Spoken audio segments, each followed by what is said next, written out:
This is Wendy's Friday Night Rivals.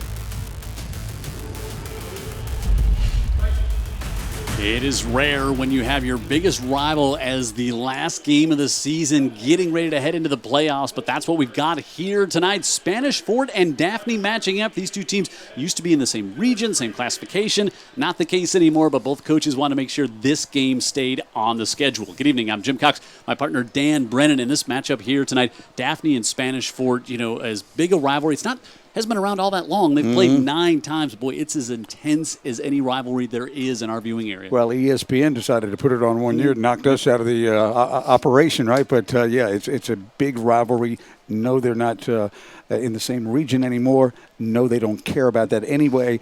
This is going to be a football game tonight with a lot of emotion, and a couple of teams are probably playing as well as they can here at the end of the year. Yeah, both teams going on to the playoffs next week. This Spanish Fort team, the only loss they had this year, we saw it against a Saraland team. Since then, they've reeled off 3 wins in a row. And, one thing it seems like we've always seen out of these teams from Spanish Fort, they're really solid up front, Dan. They are, and when they're young on the line, that's okay because they grow as the year goes along, right? I think that's been the case, but one guy up there is a senior. His name is Ryan Gorham.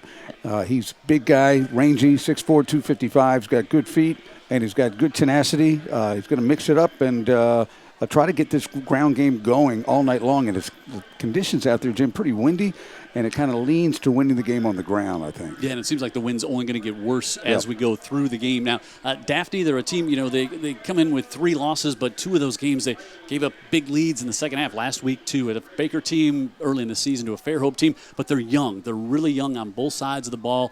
Defense, offense, they got to find some seniors to count on. They do have one guy, big guy that's a senior, and he's going to have a big game for him tonight defensively. James Quinley, number 7, unusual number for a big defensive lineman, and he's big, 6'4" and about 290 pounds. Right now, looks like the commitment is to University of Memphis. It'll be interesting to see if more people don't come calling before this recruitment process is over.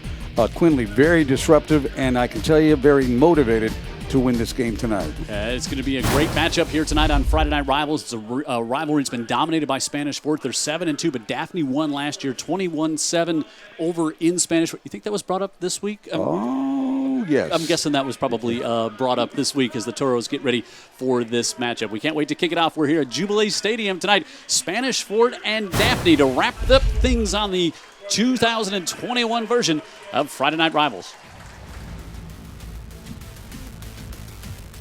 All right, Spanish Fort and Daphne about ready to kick this one off, and we are underway in this big rivalry game. And the Toros kick to the Trojans to start this one off. Davis to the near side, and Davis up near the 30-yard line is where we'll see Daphne come out onto the field. And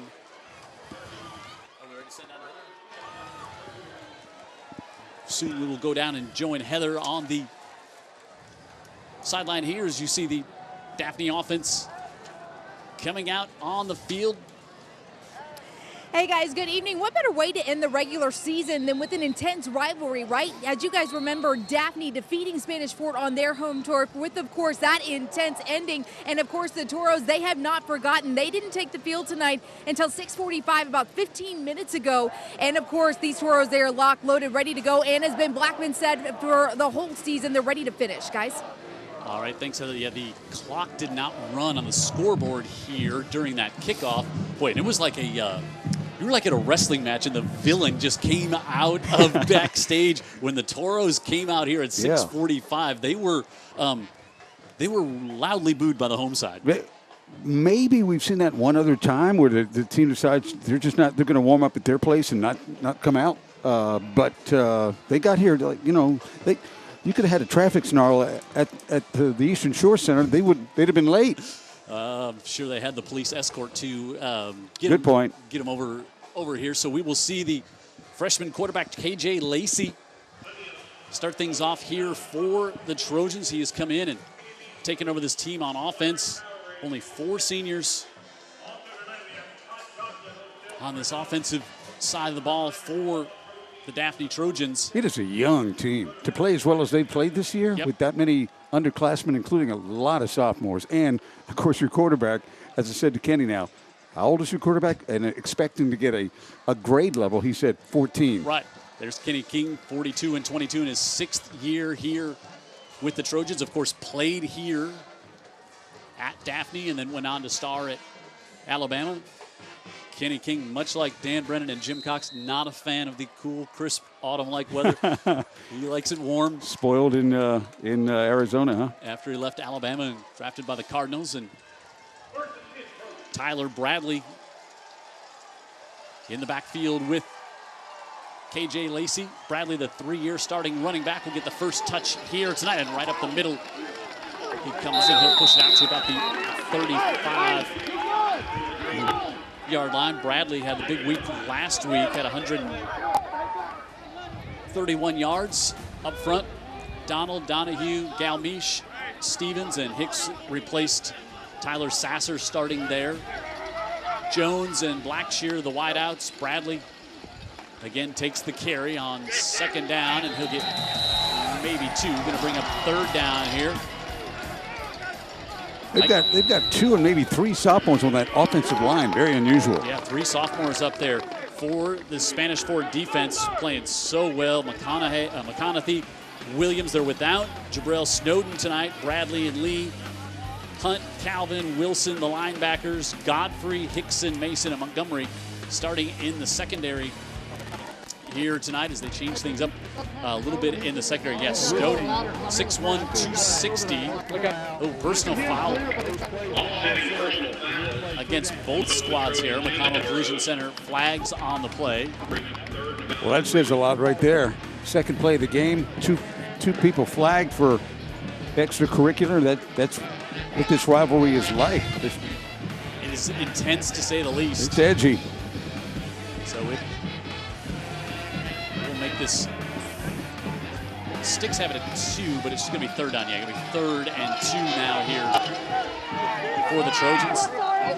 The Spanish Fort defense, of course, 2 fumbles, an interception, and 5 sacks last week against McGill in their 35-14 win. And McGill scored on their first drive or their last drive of the first half and the last play of the game, but they were shut down all in between. There's Lacey, just 5'11", about 160 pounds. And now pre-snap flag, and Toros indicating this will be McConnell Collision Center flag against the Trojans. And Tim Dees. Prior to the snap, false start, offense. That's a 5-yard penalty, replay 3rd down. We're going to hear more about Tim Dees' special night. Was honored before the game from Heather later on tonight. But boy, you go from 3rd and 10, now 3rd and 7 on a pre-snap penalty. Braden Jackson, starting linebacker, just a freshman, splits out to the bottom of the screen. You see what Lacey has done. Had a couple of interceptions in the second half last week as they lost that lead they had to Baker. Hit as he throws this one, but coming back, and Jackson can't hold on to it. And it's going to bring up a punting situation as the pressure was coming on Jackson. On Lacey as he tried to get it to Jackson. A penalty. You think on 3rd and short, you're going to run it there behind Bradley most times. There's no doubt they were going to run it there. They've got to change the play. He gets pressure on him. Yeah, McConaughey. How about this kid? Sophomore? Came from, was a quarterback, switched to defensive end. Yeah. At 6'2", or 6'6", 220. We've seen him look great on TV games we've done this year. Good punt by the Toros, by the Trojans. Will put the Toros all the way back at the 30, but Spanish Fort's defense forces the 3 and out. And the Spanish Fort offense come out here. They've got some talent. As Kenny King looks on after his defense goes 3 and out to start things here. And Brendan Bird and crew out here for the Toros at their own 30. Bird fires this one out of the backfield to Godfrey. Godfrey gonna have the first down as he's up to the 45, and he'll pick up 14 on the play. There's Ben Blackman, 7th year. See what he's done with the Toros. Gaudy numbers. Of course, He's had great success everywhere he's been. Greenville, Gulf Shores. 3 times he's taken the Toros, as we see some up-tempo here. 3 times to the state championship. They won in 2015. They've been here the last 2 years and lost both close games in the finals. And up to the 49. Bennett, Babs, Norman, Blackman, and Gorham, and Stan highlighted on the pregame show. Reed and Jackson on the outside. Morris in the backfield. Quick zip to the near side. This one too. Myra Montgomery fumbled the football and covered by the Trojans. Trayvon Reed with a catch, and then it was knocked loose. And the turnover forced. And Garrett Childress, his second fumble recovery of the season. So one Trojan was going for the fumble and he ended up out of bounds, but I guess the ball stayed in bounds. Watch closely right here. Right there. Kept in bounds. Yeah, he touched it there. That was KJ Brothers. Was KJ out of bounds when he was touching the ball? It kind of looked like it, but Garrett Childress pretty close. Ends up recovering it, so the quick turnover. And it's the 13th forced by the Trojans this year. Wow. And now they come. Nick Clark right up the middle. Clark had over 100 last week, and Clark all the way down to the 24-yard line.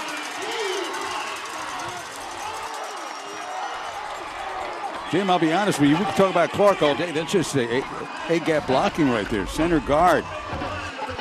Huge hole. They double team up there. Clark sees the seam. How could he miss it? Had 2 touchdowns last week, just a sophomore. You see the size, 5'11", 205, and take it again. Got hit in the backfield by McConaughey. That time able to fall forward to get back to about the line of scrimmage. Wow. So you got just 2 totally different backs back there with Bradley. So that offensive line.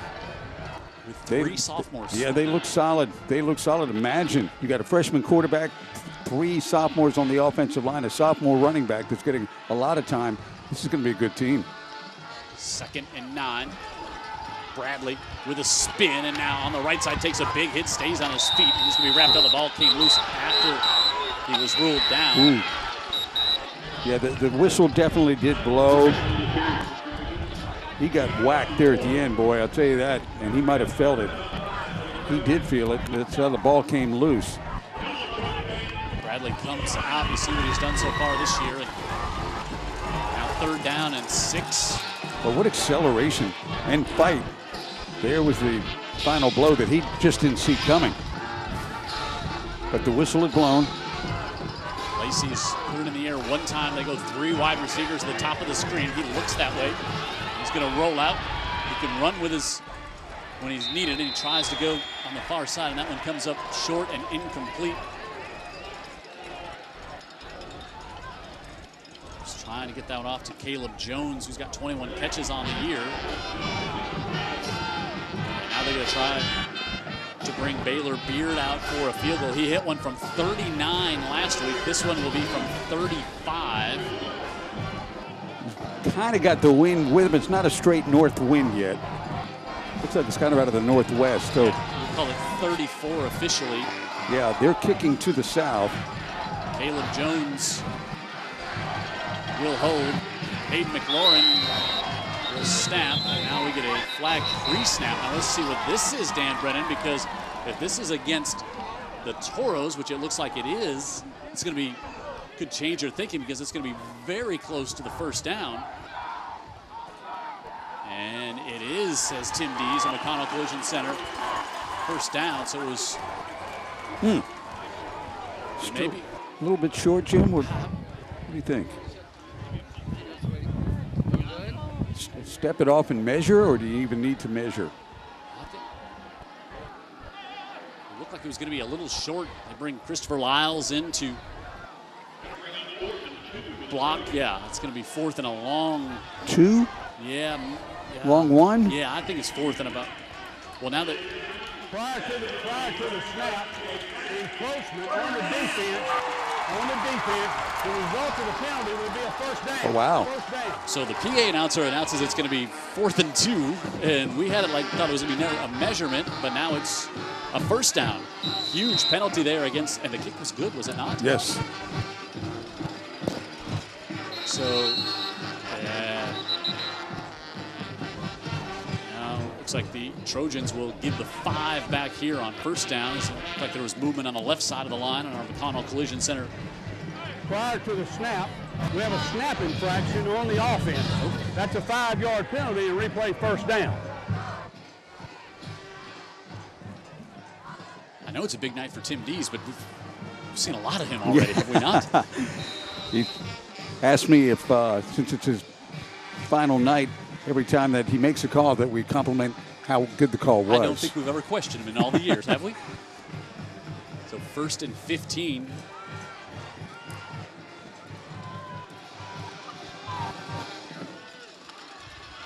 Wow. Bradley on the right side, looking for the end zone, and he's got it. They're mashing up front, Jim. I'm telling you, they're just clearing it out. That Spanish Fort defense, I mean, forget penetration. They're not even there to offer any resistance. That makes the crowd just below us very happy as Daphne takes advantage of the turnover. And Bradley with a little look and dancing as he got close to the end zone. Showman, one hand. He didn't exactly speed it up when he got to the goal line there. And Beard makes it 7-0. You can just feel what kind of night it's going to be all night, can't you? 7-0 Daphne. They take advantage of the Toro turnover, and they have the lead early in this one here on Friday Night Rivals. 7-0 Daphne with the lead. Jim Cox, Dan Brennan, Matt Melton, our statistician here. Thomas McDonald, our entire Friday Night Rivals crew on our last game of the season. And it is a electric atmosphere here tonight. You know, sometimes we see what Daphne did after the turnover, 64 yards, 2 minutes and 15 seconds. They were going to kick a field goal. Spanish Fort on 4th and 5 jumped offside, gave the Toros a first down.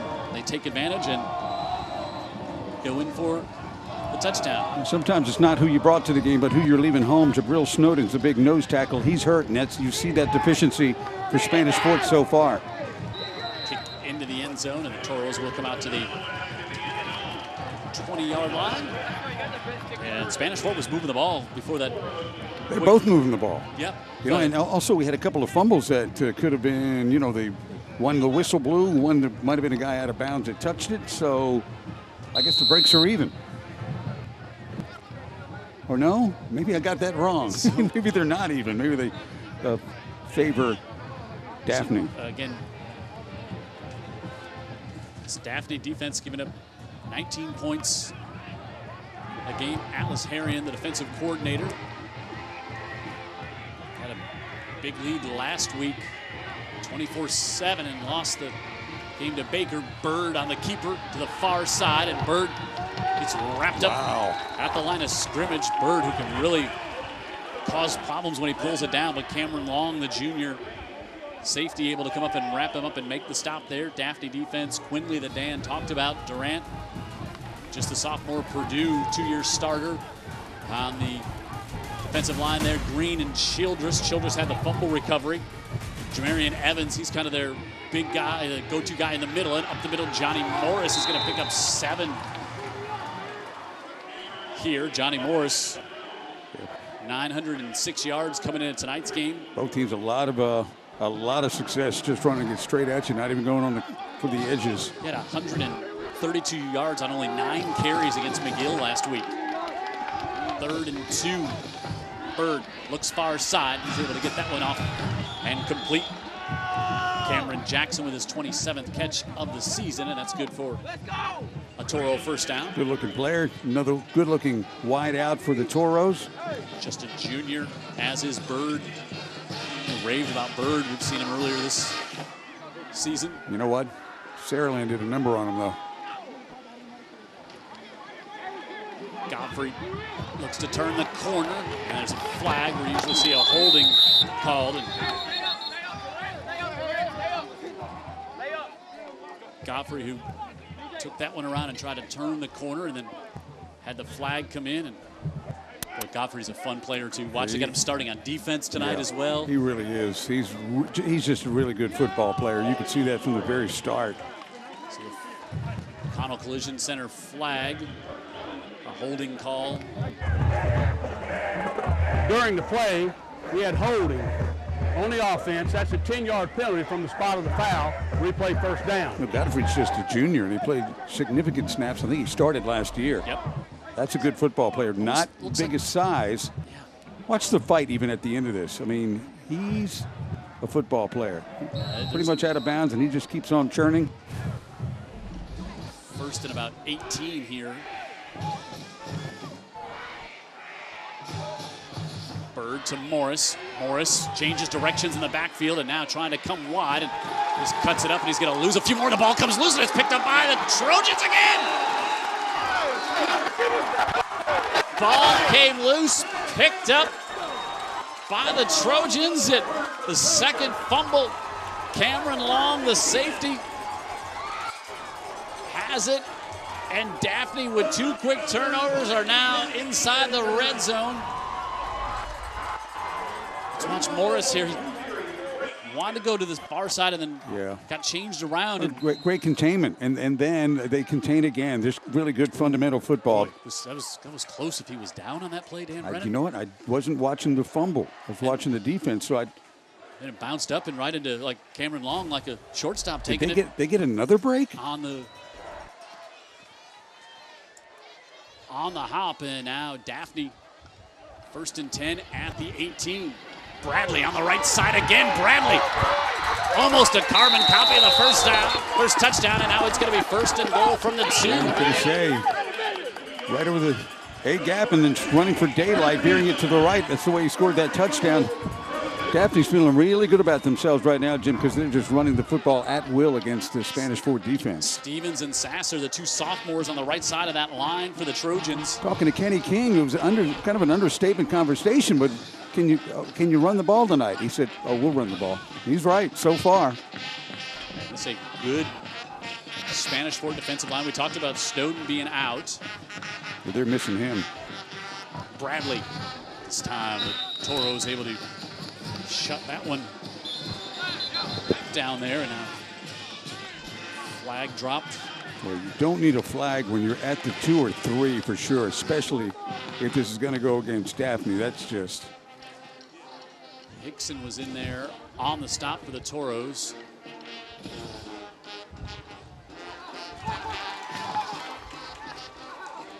Tim Dees.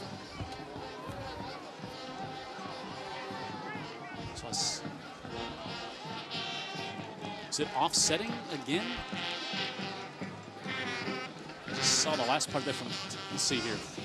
Nope, it's going to be against Daphne. 15-yard. Wow. After the play, personal foul on the offense. That's a 15-yard penalty from the previous spot. 2nd down. Yeah, so you lose the down too because it was an after a dead ball foul. Killer. And on a windy night, Jim, even if you've got to go for the field goal, there's nothing guaranteed here. Yeah, 2nd and goal from the 19. Now for the Trojans, who were knocking on the door, and they bring Clark, the big back. Wow, a lot of whistles. You know, you wonder too, Dan, if the officials, knowing the intensity of this rivalry, kind of setting the tone early in this one to the players out there. Well, if we can sense it from the upper deck of the press box, I'm sure they're sensing it down there. All right, 2nd and goal. Clark up the middle again. Down to about the 10. It's going to bring up 3rd and goal. Mark him officially at the 11. Boy, just going from 2nd and goal at the inside the 2 to 2nd and goal all the way back to the 19. Bring Bradley back in. John Davis will split out as a receiver to the top of the screen.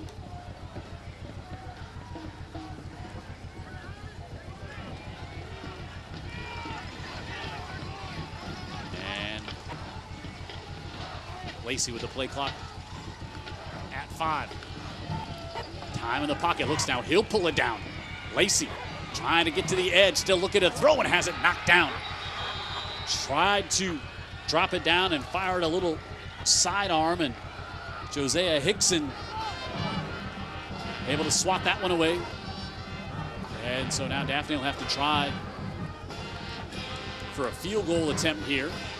This one will be from 28.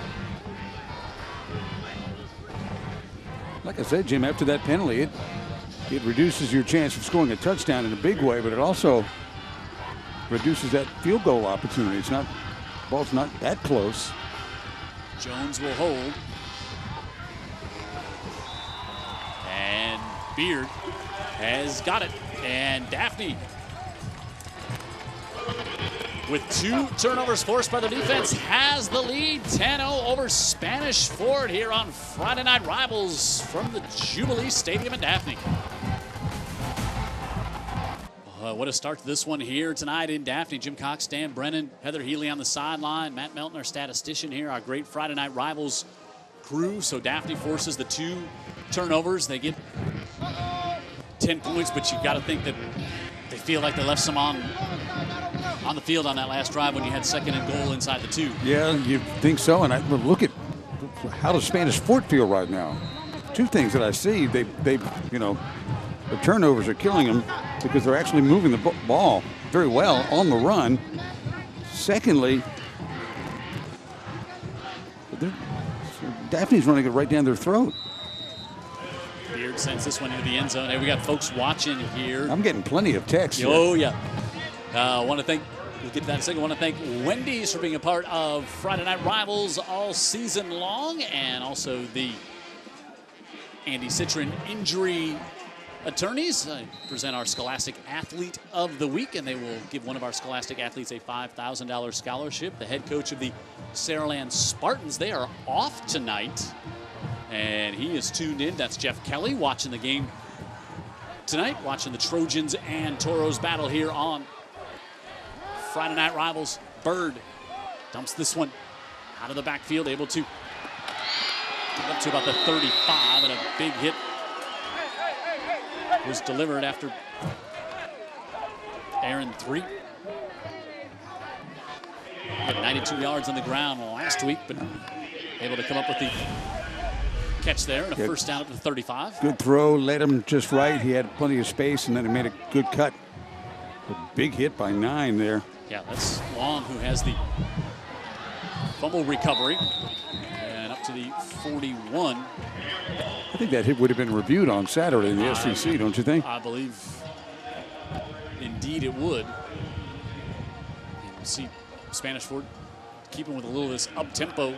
They've been moving the ball, but both drives were thwarted early by themselves with fumbles. 2nd and 3 for Bird, who has thrown for over 1,200 yards now. And Cooper Wilson comes in motion. He's going to the Alabama-Mississippi All-Star game. Go back to 3. He's going to have the first down to the 47. Yeah, 24 kind of tells on himself. He tells on the offense a little bit. You see him in motion, or just keep an eye on 24, Cooper Wilson. He's a really good blocker, and that's usually where the play is going to go. They're not going to try to misdirect. See our BLP, Mobile Paints school colors cam.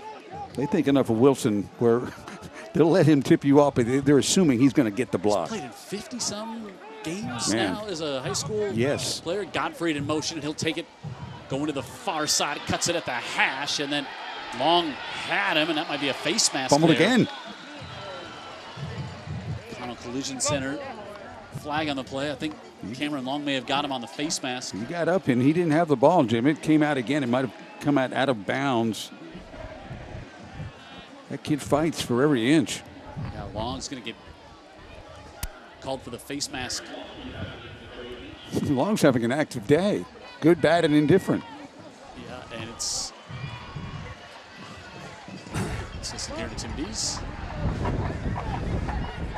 You can hear that wind. Play, we had a 5-yard face mask penalty against the defense. That's a 5-yard penalty. resulting in a first down. According to FM Talk 106.5 meteorologist Dr. Bill Williams, the wind will increase as the evening goes on, Jim. This was not a highly rated weekend, I don't think, on the weather scale, was it? It really kind of was, because you just count Saturday and Sunday. I totally disagree with his judging. Over the middle, Bird hangs this one up. Pick, they're going to call it on the pick. They're wrestling for it still. I thought Al Woodard had the angle. Jackson is battle. They're still wrestling for it. So what do? You don't call it a do-over or a tie.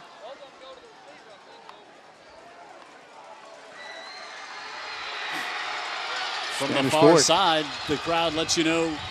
Boy, I thought Woodard, he had the angle cutting in front of that one. He really did. But then, Jackson doing a good job to. Think about this, Jim. It's not the catch, right? You make the catch, but the play goes on. Yep. And from that point on, Jackson kind of tied him up. And like in basketball, it'll be a jump ball right now. Instead of a jump ball, it may be a big gain for Spanish Fort. There's a lot of discussion going on here. The result of the play is a simultaneous possession. By rule, the ball belongs to the offense. It'll be a first down. Okay, there you go. Good job by Tim Dees explaining that one to us as well. And I don't know that it was a simultaneous catch. See, the catch is made more by the defender, but by the time they get to the ground, it is kind of a jump ball. Nearly the third turnover of the first quarter here against Spanish Fort, but instead it comes up. Jackson comes up with the football and the big reception, and at the 12, 1st and 10 here for the Toros. These teams are moving the football.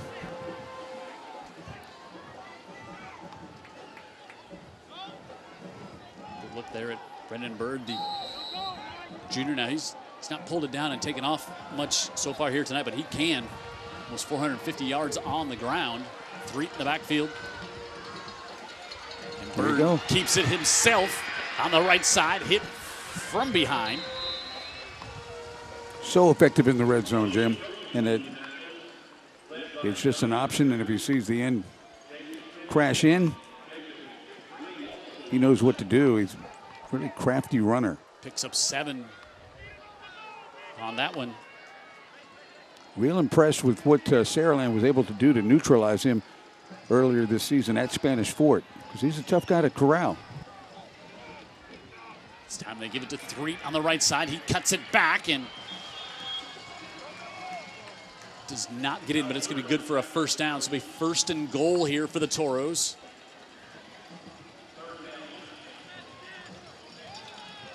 Why the clock stopped there for a while, but it did. First down. Probably got a first down. So they did get a first down? Yep, so 1st and goal there here. You go. At the 2. Bird to the right. Drives it. And we have not. Now we get the single touchdown Toros. Yeah, he kind of paid for that. The safety or linebacker flew up and got him as he made the cut into the hole. But Bird doesn't care. Spanish Fort back in the game.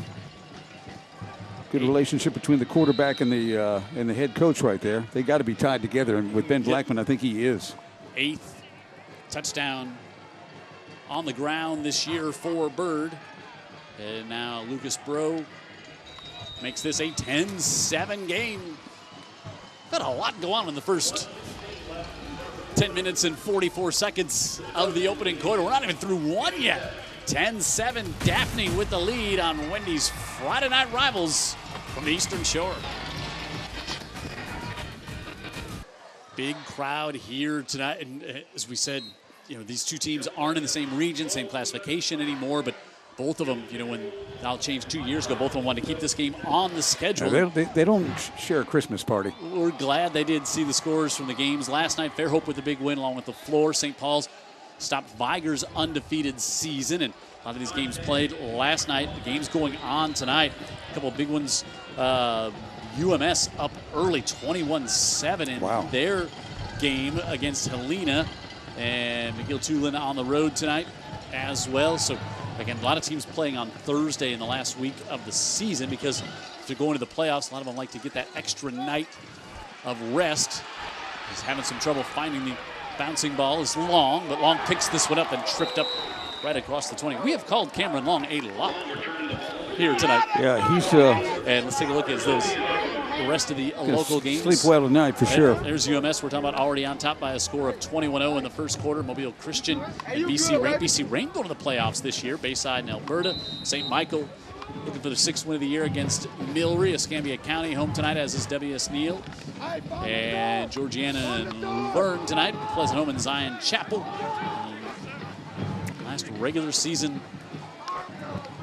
games here for all the teams in Alabama as Lacey slides ahead of Hickson on that one.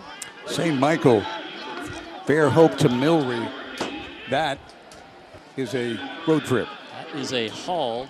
Maybe not Helena to UMS haul. No, that's the haul of the night. But that's a 241-mile road trip here. As this one 10-7 on 2nd and 6 for the Trojans.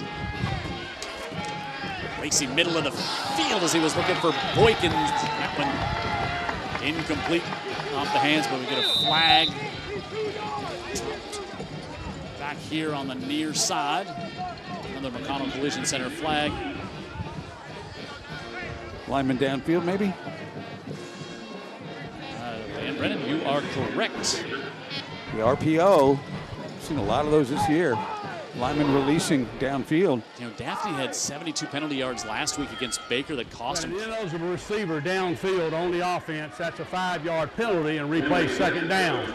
On the RPOs, you know, the linemen are a little bit betwixt and between. They're blocking to protect the passer, but also considering that he might take off, and it's more of a run block. And so you might find yourself with momentum further down than you wanted to be. Clark out of the backfield. They want to set up the screen, and Toro sniffed that one out, and a flag comes in on that tackle as well. We're not out of the first quarter yet, Jim. And that one was right at the point of Bradley making the catch. Loved having him last night at the other night for our pregame show, which we recorded. This one going to go During against the play, AOC. we had a 5-yard face mask penalty against the defense. That's a 5-yard penalty and replay 2nd down. 2 of those 5-yard face mask penalties so far. I believe one on each team. Correct. So replay the down, but Daphne gives themselves a little better condition here on 2nd and 6. Bradley, boy, Hickson has been all over tonight. A strong safety position. Josiah Hickson, 2nd-year starter for this Toro team. And that's a safety across the line of scrimmage, Jim. He's really playing the run right there. And that will bring the first quarter to a close. Daphne and Spanish Fort. It's a huge rivalry game, and we're excited to be here. And it's been just that through one. 10-7, Daphne on top as we come back to get ready for the second here on Friday Night Rivals. Back here at Daphne, Jim Cox, Dan Brennan, Heather Healy, we just saw here on the commercials everywhere. Our sideline reporter is quite a talent, isn't she? She's got that show in the middle of the day. So glad to have her with us. Let's take a look at these 7-8 Region 1 standings. There you see Daphne finishes in 4th. That's why that win against Baker, that win for Baker last week was so big. So Fairhope and Theodore both at home. Theodore winning big tonight over Mary G. And Lacey fires this one off, able to get it complete on 1st down. Braden Jackson picks up the 1st down. And Daphne, with that loss, they fall in the number 4 seed. So you have to go on the road next week. Central Phoenix City, number 3 ranked team in 7A. That won't be easy. That's always a tough place to go win in the playoffs. But good throw there by the youngster Lacey to convert the 3rd down. As Jackson, that was freshman to freshman. How about that? We talked about all the sophomores starting, and then you add in a couple of freshmen. Man, this team's going to be something in a couple of years, maybe next year. Lacey fires this one. Ooh. He was trying to go back to Jackson. What do you see? What do you think happened there? It hit him right. I'm not sure if they were on the same page. The ball was there. Was he looking for the pass? That would be my guess that he was not. I don't know. Watch again when the ball hits him. He attempted the catch. Okay. Jake Godfrey saw him over there on coverage for the Toros. Clark to the 39-yard line. Again, Clark last week had 2 touchdowns. He's got 10 touchdowns on the year. And you see, he's one of those guys you get real tired of tackling in the second half, right? You see why he ends up in the end zone so often, because he's not messing around. 3rd and 4 from the 41. Lacey on the rollout with pressure, slips, able to get it off to Clark. What a play by the freshman, and Clark's got it. The first down and more to the 42. How about the moxie of Lacey? Here's what's so interesting about this play. Clark whiffs on a block. He whiffs on a block. That's right there, 45. That's how the quarterback is in trouble. Gets it back to Clark, and he's like, well, I didn't block well, but maybe I can make up for it on the same play, and he does. So you're saying it was not drawn up that way, Dan, right? That was not. He was supposed to get the block and then release. T-Shawn Calvin was coming in there. Well, Daphne's got 2 good running backs. We now know that for sure. No gain there for Bradley on first down as McConaughey. He had a fumble recovery last week for the Trojans. Boy, they really just shut down McGill all night last week. Terrell Williams, big number 90 in there. And Daphne, Spanish Fort starting a sophomore and 3 juniors up front on this defensive line. And Ben Blackman wants a timeout here on 2nd and 10. Well, we didn't have our customary conversation with Ben Blackman before the game because Spanish Fort made a decision for whatever reason not to come. They usually are here, and they warm up before the game beginning around 6 o'clock. They warmed up back at their place and got here about 15 minutes before game time. See the top 10. Cole Hoover, that big win. What a win that was against Thompson last week with that late touchdown pass to win it. Their quarterback going to Northwestern and showing how he can make the big play to beat Thompson. Central Phoenix City is who will host Daphne next week. Auburn for James Clement. Then you got Fairhope and Theodore. And then Hewitt Trustville, Prattville, and Baker rounding things out here in 7A. And then in 6A, Spanish Fort was ranked top big part of the season before they had that loss to Saraland. Clay Chalkville, Hartsville, Mountain Brook. 6A, Helena down 24-0 to UMS. How about that? 4A UMS putting it on them tonight. Then Spanish Fort, Briarwood, Saraland, Hueytown, Pinson Valley, and Hillcrest, Tuscaloosa. Calera coming to the Hill next week to take on Spanish Fort. Spanish Fort has gone to the championship game the last 2 years, coming up just short all season long. Ben Blackman has said, our goal is to finish this year when we get there. 2nd and 10. Dropped ball, and Lacey falls on that one. So the snap came back, and going to lose 3. Going to be 3rd and 13. Is not just a freshman, but a 14-year-old freshman. It's unthinkable to be 14 years old out on the field with these guys, huh? There's the win, picking up. 3rd and 13 here for the Trojans. Lacey rolls out, wants to come back to the near side. He does, he gets it off to Jackson. A great open field tackle by, again, Josiah Hickson. And JoJo comes up with the stop, and it looks like it's getting nothing but chillier out there, Heather. Are we correct? You are correct, sir. Luckily, you guys are up in the booth as I've got to suffer down here, but it's going to be a little bit windier throughout the night. It's also misting a little bit, so you're going to see some slipping like you did just a second ago all throughout the night. So conditions are going to change a little bit, so watch for different play calls all throughout the night, guys, depending on weather. Oh, Beard does not even get the kick back to the line of scrimmage. Bouncing ball grabbed by the Toros. He was going for the rugby-style kick, and then the pressure was coming, and it goes straight up in the air. In the wind. in the wind and does not even make it back to the line of scrimmage. You don't see this ever. Look at it, goes backwards. And now Spanish Fort with a golden opportunity. Was that Threet that ended up with it? So a running back ended up with the ball on the far sideline. He knew what to do with it. And the Toros up at the 38-yard line. And now suddenly Spanish Fort with a chance to take the lead. Bird strung out to the near side, tried to get around the corner. Huge hit, lost his helmet on the play. Boy, and now pushing and shoving. I'm telling you, 9, he's a good player, but he has led with the helmet on a number of instances tonight. I'll probably guess 2 or 3. All right, let's watch. That's Long. Bird here. Watch Long come in again. I don't think it's him who, wasn't him who Oh, I'm had sorry, with it was the, not. the helmet. No, it was Jackson. Jackson, okay. DJ Jackson, and so Braden Walker, the junior, will have to come in for a play because Bird lost his helmet, has to sit out for a play. That was just a gain of 1. Dangerous hit. Yes. Inside give, Johnny Morris driven backwards. Jacob Green, the senior, in there. Well, you got the backup quarterback. Bird makes it back onto the field. That delights the Daphne student section with our BLP Paints school colors can. And we've done a lot of games at this place, Jim, and I just forgot. This is a big stadium. Yes. It's a big stadium, goal line to goal line. Spanish Fort side is full.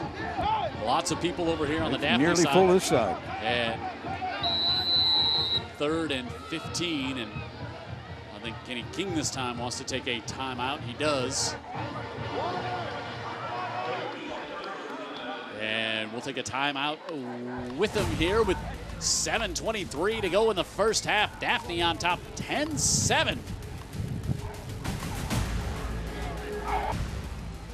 So a big 3rd down here.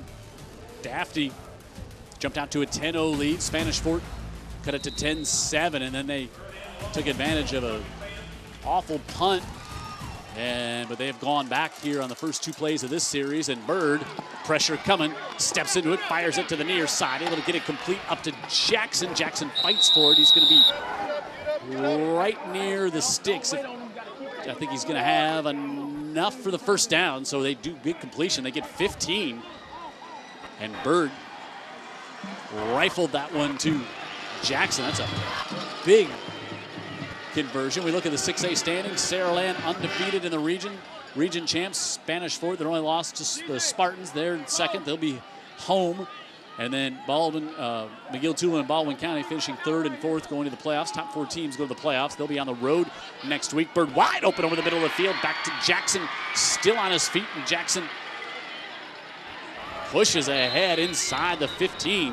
Boy, how about Bird and Jackson, 2 juniors going to each other? They look good, don't they?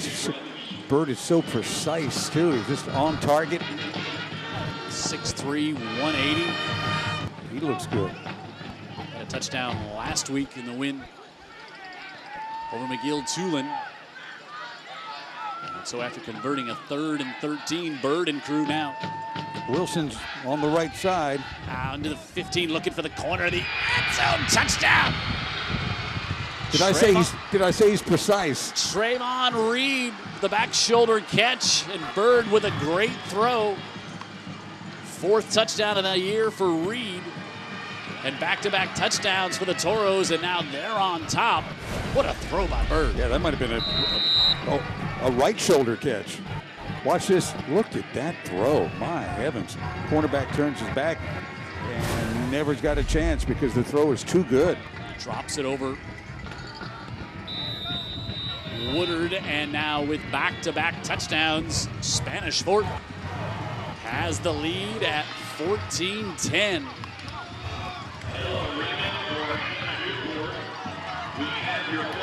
Look at what Spanish Fort has done this year. We saw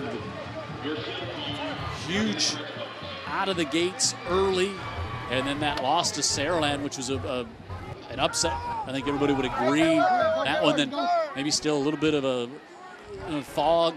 Yeah, there's somebody that won't agree with that one. Yes. Who's sitting home watching right now. Jeff Kelly saying no. Remember Jeff after that game? Oh, he was emotional. He was adamant that, hey, maybe people didn't like our chances. I guess he reads those pigskin picks a little closely. So then after that loss 3 in a row here by the Toros, and then so Daphne had to have their week 1 game canceled against Lee, and then so you see that loss to Fairhope. They were up big in that game. They were up 24-10 in the third quarter, lost in overtime, and lost to Theodore, who ended up finishing second in the region.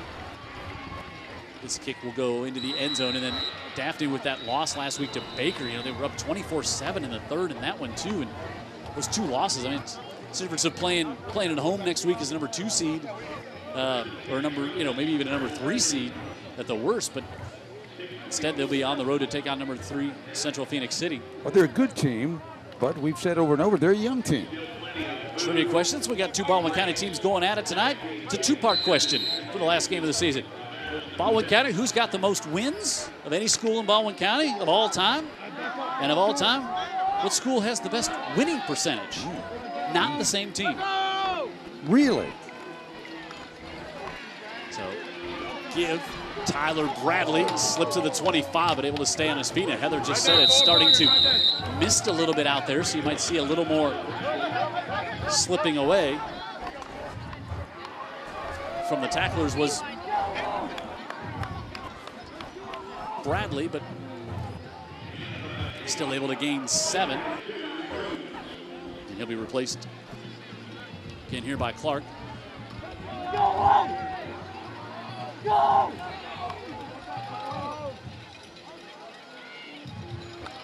Lacey looks on, gives to Clark, and right up the middle. Clark gashes for some more up to the 32, and another Trojan first down. I like Clark. Oh boy, man, I like Clark. Just a sophomore. Played a fair amount as a freshman last year too. And he gets the first down there. I'm not sure we've seen, maybe we have, but this Toro uniform combination looks spectacular. I mean, the whites with the great numbers that you can read. Ben Blackman, if you're watching this in replay, numbers you can read, unlike the home uniforms that play-by-play guy can't read at all. Clark on the right side. Shiftiness from the big back as well. Push ahead for about 3. You know, I don't know. You got to get the little quarterback able to throw it some.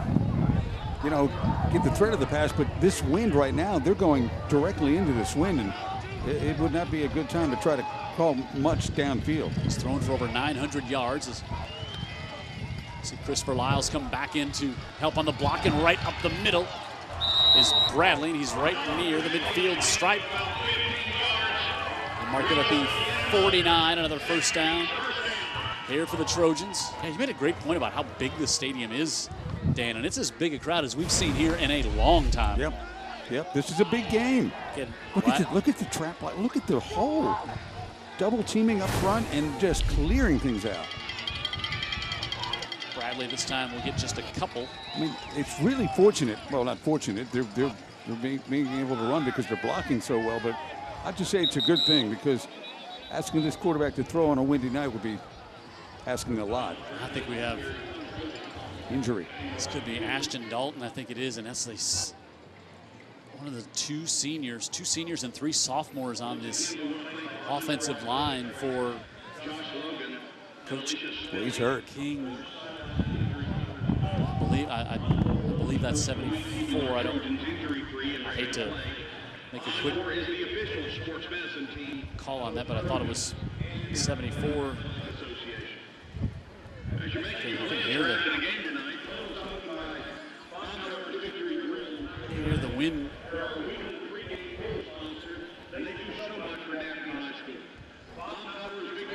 believe that is Donald, 6'3", 310. You can see the play sheet that Kenny's got attached to his trousers blowing in the wind. Give you an idea which way that wind is blowing up from the TV, left to right. north to south here at the stadium. All right, we'll take a timeout. 14-10 Spanish Fort on top of Daphne here on Friday Night Rivals. There's that crowd we were talking about. Yeah, it's the absence you see there in the middle, or down the left side, I should say, is the band. So they're getting ready for halftime. Yeah, so now you lose one of your two seniors on the offensive line, Ashton Donald, 6'2", 310, and he's replaced by Jude Macon, a freshman. Yeah, there's a reason people are second string. 2nd and 8. It's a pretty big gap there. Move him to right guard, and incomplete off to Braden Jackson, the freshman, and he's going to have another Trojan first down to the 39. The quarterback's throwing it just enough, Jim. Some good yards after the catch. Yes, agree. Here by Jackson. Both these teams with good skill people. So they move Sasser over to the left side where Donald was. And then they put Macon over on the right side. Yeah, that left tackle. There's a reason those guys in the NFL make huge dollars to protect that quarterback's blind side, right? He doesn't look like one of them. First down at the 39 here for the Trojans. Lacey keeps it himself and slides down and picks up 5. Now, Jim Bibby, one of our friends down in Orange Beach who loves to tune into the game, is watching the game here tonight, and he says, this is a good game. And he said, at my age, which I didn't think was right, he said, I'm just glad they make uniform numbers big enough you can see from that far away. I think Jim Bibby needed to take a shot like that. Well, he took it to you personally, and then you put it on the air. No, so you took the shot. Clark doesn't take the handoff as Lacey does. Clark got the big hit, and Lacey picks up maybe 2, and 3rd and short coming up, and suddenly, like, clock running. It seems like this second quarter has gotten condensed down. Yeah. Way different feel than that first quarter. Way different. You had turnovers, you had penalties, you had scores. You had things that just took up a lot of time. But here in the second quarter, both teams running it pretty well. Not as much commotion in the second period as far as penalties and turnovers. 3rd and 4. Direct snap to Clark, and Clark inside the 30 is going to have the first down. So they go a little wildcat. He knew right where he needed to go to, Jim. This is really impressive. Sophomore running back. And they put the tight end up to the far side, and then run it to the short side. More of our great sponsors here on Friday Night Rivals include McConnell Collision Center. We had a lot of those flags in the first quarter. Also the Drug Education Council. Thank you to all of our great partners on Friday nights, as a timeout taken here by the Daphne Trojans. It's week 11, our last broadcast of the season. If you're wondering, why aren't you guys doing playoff games? Zach Golson, the offensive coordinator there for Daphne, like, why aren't you doing playoff games? Well, we're not allowed to do them. Not allowed to do them live. The Alabama High School Athletic Association doesn't allow us to do playoff games live, so we can't do them. We'd love to do them. And so let them know what you think. Yeah, you could send us an email. You better do it quick, because we're only here for 2 quarters and 2 more minutes. Hey guys at utv44.com, you can send us an email. And used to be a guy in Midtown sent him all the time. Remember that guy? Ted from Theodore was a big emailer. Ted from Theodore. There's a guy also in Midtown. A Murphy graduate. From, had a lot of great Murphy. Great Murphy history. And there we see Spanish Fort with the 14-10 lead. Daphne was on top 10-0. Again, they had a 2nd and goal inside the 2, then a 15-yard unsportsmanlike penalty. Backed them up. They had to settle for a field goal. And so Spanish Fort with the back-to-back touchdowns. But now Daphne driving here on first down at the 29. Can they make a big play? Bradley on the right side, not a whole This time is again McConaughey. Boy, how much fun is he going to be fun to watch the next 2 years on Friday nights. Scouts and college coaches, I'm sure, are watching now. 6'6", 220 sophomore. Gain of just a couple for Tyler Bradley. KJ Lacey.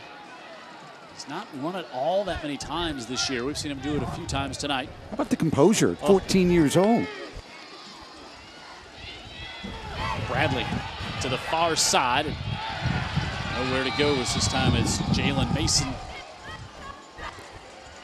able to trip him up and bring up third down here for the Trojans. Was that Reed playing on defense?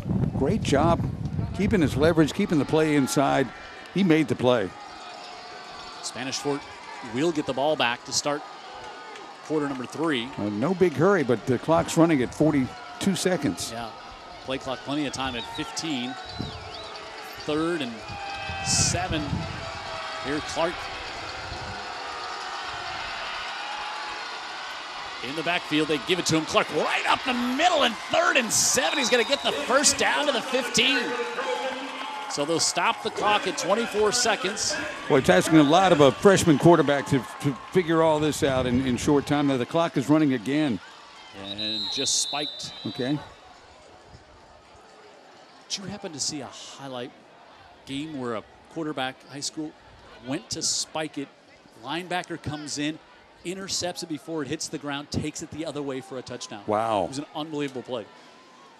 So Lacey just... I did see one where there was penetration and the quarterback was unaware and made the pitch. It was a pitch out. The guy just took it and went. Wow. So second down here. Lacey has time. Rolls, sidearms this one. Intercepted. Sidearm throw to the near side, and Avery Wilson, the senior linebacker, had a sack force fumble last week. Yeah, that's the guy that also kept that play inside a play ago.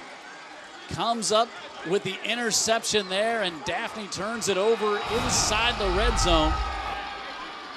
And watch here as Lacey throws one up. Catch. Yeah. Avery Wilson.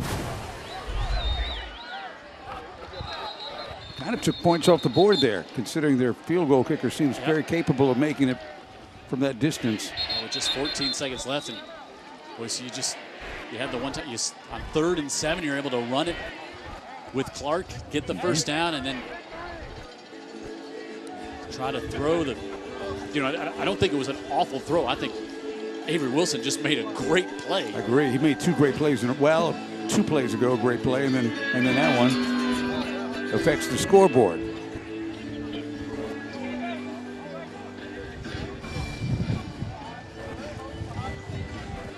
So more of our great partners here. Greer's 13th year doing their apples for students in that St. Louis market downtown. I will talk about that all day from the rooftop, where you can actually enjoy beer on the rooftop.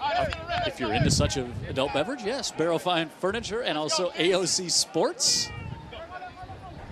How much fun have we had doing that pregame show at AOC this year?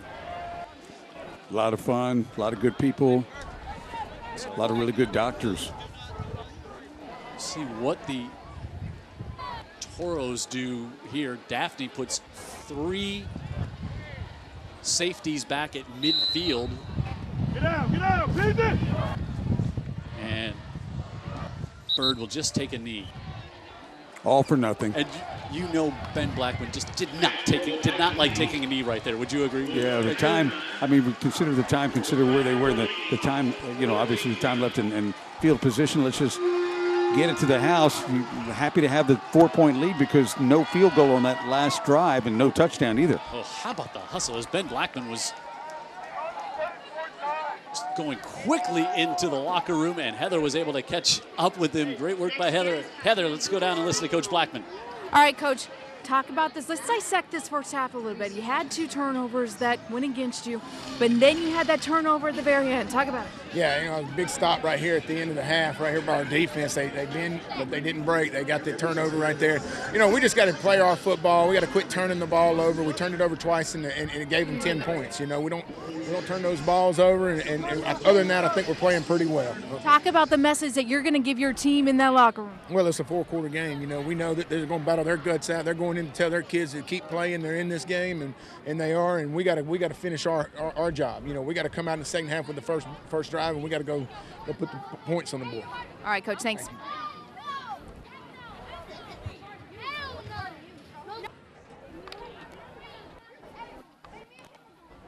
Great job by Heather there to hustle all the way across the field and get Ben. Ben can have a little tunnel vision at the end. And she must be in pretty good shape. She wasn't even winded. Again, great job by Heather. Halftime, 14-10, Spanish Fort with a lead over Daphne here on Friday Night Rivals. Big rivalry game here to close out the season on UTV 44. Spanish Fort with the lead over Daphne, 14-10. Daphne on top 10-0 early in this one in the first quarter. Spanish Fort with 2 touchdowns to come back and take the 14-10 lead. At the end of tonight's game, we will give you 3 players of the game that you're going to be able to vote on for the Herc Reynolds Player of the Game. Last week, we were just down the road in Fairhope. St. Michael hosted Viger and Ja'Cory Barnes. Running back for Viger was our leading vote getter, and he was able to help lead Viger to a 9-0 record. At that point, they lost last night to St. Paul's 9-1, but still their ultimate goal is to win state, and I think they're going to have a very good chance to do that. But Barnes, big back last week and able to carry the Viger Wolves to the victory with that late touchdown, really sealed the win there and made the game look like maybe got a little more out of hand on paper than it was during the game. But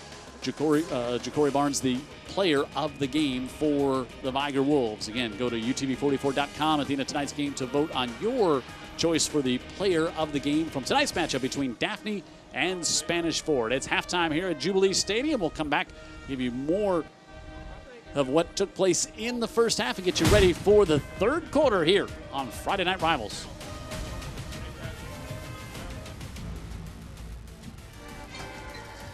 Great atmosphere, a great game. Friday Night Rivals lived up the building so far in the first half, huh, Dan Brennan? You know, it seems like when we talk before, we're only given so much time to talk about the game before the game, and what we chose to talk about was the intensity of this rivalry. We've seen that for sure, right? Oh, it's from both teams, coming from both teams. Agree. We always like at halftime to take a look at the other great plays that take place all across the country on Friday night, sometimes on Thursdays as well. And I think, if I'm not mistaken, we've got a recap from all of the best plays of the whole season from across the country here. On every play so far. Full screen play set up inside, and it's picked off. Intercepted by Big Ben Roberts. And Roberts takes it to the house for an East touchdown.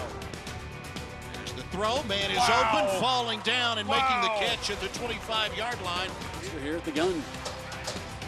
Give on the far side. McReynolds slows down, buys some time, and turns on the juice. McReynolds, 51 yards for the touchdown. 5 conversion, play action, and pass in the big hit. Williams, he pirouette in the backfield, and he turns. Had a man behind everyone. Can he get there? Caught, and he's going to walk. Pass, Balistreri with time, goes back over the middle, over the deep, into the end zone, caught, touchdown, Homestead. After the penalty, 1st and 12. Fortune, here's Grimes. Grimes down the sideline. Look at Grimes go. Off to the races. Nobody's going to catch him. 5th touchdown tonight. Pump of the fist. Shake of the head. Scoring! For North Myrtle Beach and 3 for Hartsville. Here's the kick by Nick Munn. It's right up the gut. He's got a hole. He breaks it to the 40, 45, 50. The kicker he's got to beat to the 45, to the 30, to the 20, the 10, 5. Touchdown, Hartsville on the return. He brings it all the way back to Marion Cove. We saw the Braylon McReynolds touchdown against Murphy a few weeks back there. Braylon McReynolds committed to South Alabama, which I think is so so great. That is big. And I think we'll get to this one second, but I think there's going to be just like a whole bunch of schools be like, wait, how did we miss this kid? No kidding. But great for South. That's where he ends up. Our Scholastic Athletes of the Week brought to you by Andy Citron, injury attorneys. Dan Brennan. Yes, sir. Spanish Fort Toros. Denver Persinger is a senior, 4.38 GPA, second out of a class of 254. He's a wrestler. Don't mess with him in the hallway. Team captain, 3-time state qualifier, math honors and French honors, and, it kind of goes on. And the Scholars Board, college wrestling and major in computer or math science. So he's going to keep on wrestling up at the college level. Really cool. Tiana Smith is a senior at Daphne, 4.24 GPA. She stays busy, too, with volleyball and basketball and track and field. 4-year letterman, all of her sports. I guess you'd say letter woman or letter winner. 2021 state qualifier, girls triple jump. She plans to continue playing basketball at a 4-year school. So all of our great Scholastic athletes this year, one of them is going to get a $5,000 scholarship from Andy Citron injury attorneys. Remember when you and I were trying to decide if we're going to do computer science or math as our majors? I don't remember that. It was so long ago. So, thanks to Andy Citron, our injury attorneys, and our sponsor of our Scholastic Athlete of the Week. Halftime here. It is Spanish Fort leading Daphne by a score of 14-10. We'll come back, and we've got some stats from the first half and get you ready for the second half kickoff here from Jubilee Stadium on Wendy's Friday Night Rivals. The Daphne band blaring behind us here at halftime. The sound of the Eastern Shore is so loud and sounding great to a huge crowd here tonight. And all that space on the left, that's where the band would be as they're out there on the field right now. They need to keep it down. Yeah, it is what a great atmosphere, great night for football here. So Daphne, jumps out early, 10-0. They kind of feel they left some points on the board when they had to kick a field goal on that second drive. But then Spanish Fort kind of tightened the vise a little defensively, and now they have the lead 14-10. Yeah, and I think Ben Blackman thinks they gave him the 10 in a way. You could 2 fumbles your first 2 drives. Yeah, the fumbles, right? So the breaks did not go Spanish Fort's way early. Daphne took advantage. Still a game, going either way. The one thing, again, that we can definitely say we're seeing out on the field is something we talked about in pregame, and that is a high level of intensity. Yeah, these are 2 rivals that, again, the rivalry hasn't been around all that long, but these kids all know each other. As we look at the first half stats, the total yards, not that much difference, but look at on the ground, 157 yards for Daphne, and it's just not something that the teams do a lot against Spanish Fort. Clark's, I hate to say second teamer, but he's behind Bradley. He's got 82 yards in the first half, number 45, playing very, very well. Yeah, those penalties, big part of it, and the late turnover there by the Daphne Trojans when it looks like they were going in and going to get at least 3, but they have the late interception there. And take a look at Bird has been super efficient as we see him so many nights. 8 of 9 for 114 yards. Jackson, that big reception when it was kind of the jump ball and ended up with a simultaneous catch was the rule, and it went to Jackson. That set up the score for the Trojans. And then Bradley, 14 rushes, 68 yards. Clark, 8 rushes, 82 yards. So, with a freshman quarterback, I'm sure Kenny King is going to say, boy, if we could just keep running it in the second half, we'd like our chances. Yeah, let's see if Spanish Fort makes any adjustments and takes that run away a bit, because it was early, especially in the first quarter, it was just too easy. All right, we'll take another timeout and come back and get ready for second half action here tonight. Spanish Fort and Daphne in the last week of the regular season on Friday Night Rivals.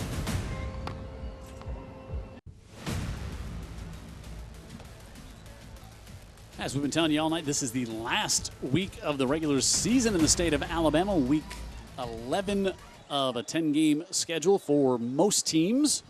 And the playoffs will start. So let's take a look down here what we're going to see. So Enterprise will come over here and take on Fairhope. Those 2 teams, we've seen those teams meet in the playoffs before. We have. Prattville comes down to Theodore. Fairhope, of course, the region champion, number 1 seed, number 2 seed for Theodore. Then you get Baker going up to Auburn. And then this Daphne team will go to Central Phoenix City, ranked number 3 in 7A. Always a tough place to go play on the road. In 6A, Saraland, the Region 1 winner, they're going up against Region 3 schools. Wetumpka comes down here to take on the Spartans. Calera here to take on Spanish Fort on the Hill next week. McGill-Tulane, who's losing 14-10 at the half to Dothan tonight, will take on Pelham. And Baldwin County, what a great job Coach Wiles has done up there to get them into the playoffs. They'll go up against Helena, who was trailing 31-0 to UMS. They were undefeated, ranked number 6 in 6A, and going down to take on 5A UMS, who will host Marbury next week. Selma comes down to take on St. Paul's. So here's an interesting thing. Faith Academy goes on the road to take on Shelby County, BC Rain, and Demopolis. By St. Paul's qualifying the playoffs, competitive balance, they're going to get bumped back up to 6A. By getting in. Yes, by getting the playoff team. Too much success. Yeah, going to get bumped back up. West Blockton will come down to take on Viger. And how about, somebody to explain to me how Viger's kids have to play their home game in Citronelle. Say again? So they're not playing at Ladd. So they're going to Viger's going to play their home game at Citronelle, not Blunt, not Baker. I mean, Blunt's open, Baker's open. I don't have an explanation for that. So the Viger kids and families have to travel all the way up to Citronelle for a home playoff game. That's hard to imagine. I mean, I we understand why they're not at Ladd. Yes, but I don't understand how they couldn't have played right down the road at Blunt. Right. I mean, yeah, so I don't understand that. All right, let's find out what I do understand is that Heather caught up with Coach King down here on the near sidelines. Heather Healy, tell us what he had to say. Yeah, the number one thing that he said, guys, was that they are stopping and starting momentum, which means that they're getting plays and then they're getting penalties. They're getting plays and getting penalties. They need to be more consistent on making those plays and making them count and making them into points and scoring, winning this game. He said it's going to be a four-quarter game, just like Coach Blackman said at the half. So it's going to be a good second half of football tonight, guys.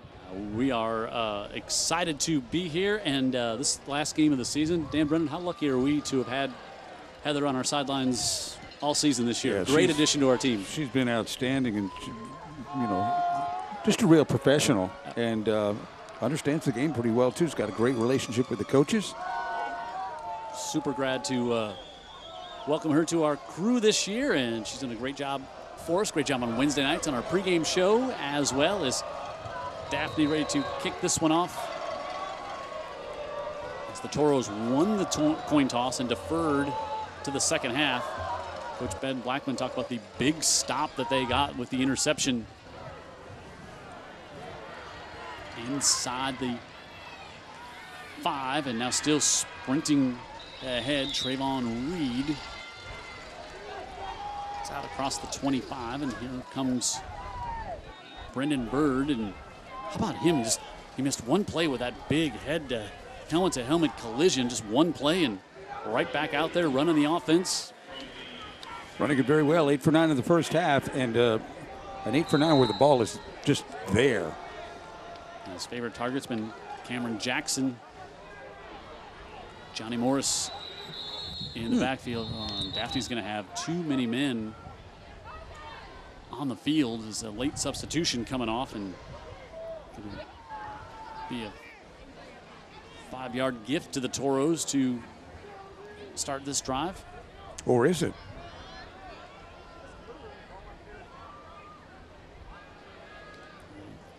Tim Dees? Yes, it is. Substitution on the defense. 12 men in the formation. 5-yard penalty, first down. Again, a special night for Tim Dees. We're going to hear more about that from Heather here in just a bit. Kenny King looks out now, 1st and 5. For the Toros. Morris can get up to the 40. It's going to be good for a Toro first down. Morris, but how much fun has he been to watch since he's been at Spanish Fort? Fun to talk to. Oh, great young man. This is the first cold night that the BLP School Colors Cam has captured. Talking about that on the air this morning on FM Talk 106.5. It's usually that last weekend things change. We're in shirt sleeves until the last week of October. Now Morris tried to go around the left side, and then he's forced back. KJ Brothers, the first one in there for the Daphne Trojans. Yeah, oh, brother. That was oh, look at that. The helmets were stuck together. Yeah, that's the second time we've seen that this year. Yeah. Looks like Johnny's shoulder pad was a little janky there on the tackle as well, but they get that corrected. Loses 1 on first down. And Spanish Fort trying to make it 3 straight trips to the state championship game. They won it in 2015 under Coach Blackman. The last 2 years have fallen just short at the championship game, and hoping to get back there. Be playing in December this year.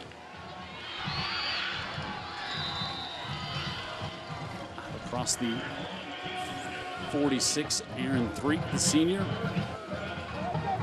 He's shown good acceleration too, and again, when the blocking is that good up front, you can shoot out there quickly. 3rd and a long 2, and Threet trying to push. He's going to be just a little short, so 4th and about 1.5 from your 48. You call it 4th and 1. Almost 2, Dan Brennan, and no hesitation. No hesitation by the Toros.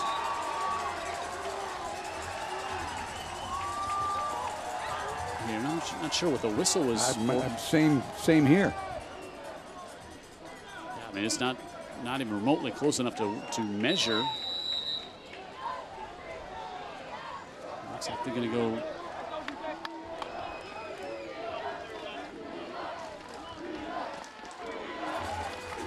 Go with Johnny Morris in the backfield. Cooper Wilson up to the top of your screen. 3 looking to block into the fire on the throw on the far side. Incomplete is Bird. Good coverage there, and the Toros turn it over on downs as Daphne comes over the stop. Put a lot of confidence in Bird in that offense. Yeah, wanted to go single coverage up to the top side, and there was good coverage. The receiver kind of stopped on his route. Yeah, and you know, as far as the line of scrimmage, they were stacked in there to stop the run. I was looking up there for Trayvon Reed, and instead it's a turnover on downs, and Daphne will get great field position here. And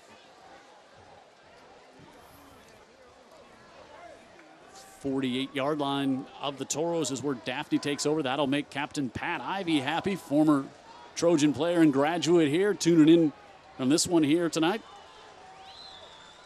And the Trojans here on first down. Lacey with pressure, swallowed up and dropped. There you go. Cole McConaughey, talked about him a bunch. The big 6'6", 220-pound sophomore defensive end. He's probably had a better game stat-wise than his counterpart on the other side, the senior James Quinley. Yep, I would agree. Lacey dropped for a loss of 4 on that one on first down. Now they're back on the other side of the 50. And now movement up there, and that's Jade Macon, the freshman who had to come in for Ashton Donald when he went out. And now it's going to be 2nd and forever for the Trojans going backwards. If KJ Lacey, the quarterback, looks young, there's a reason for that. The last birthday party he was at, he blew 14 candles, and that was it.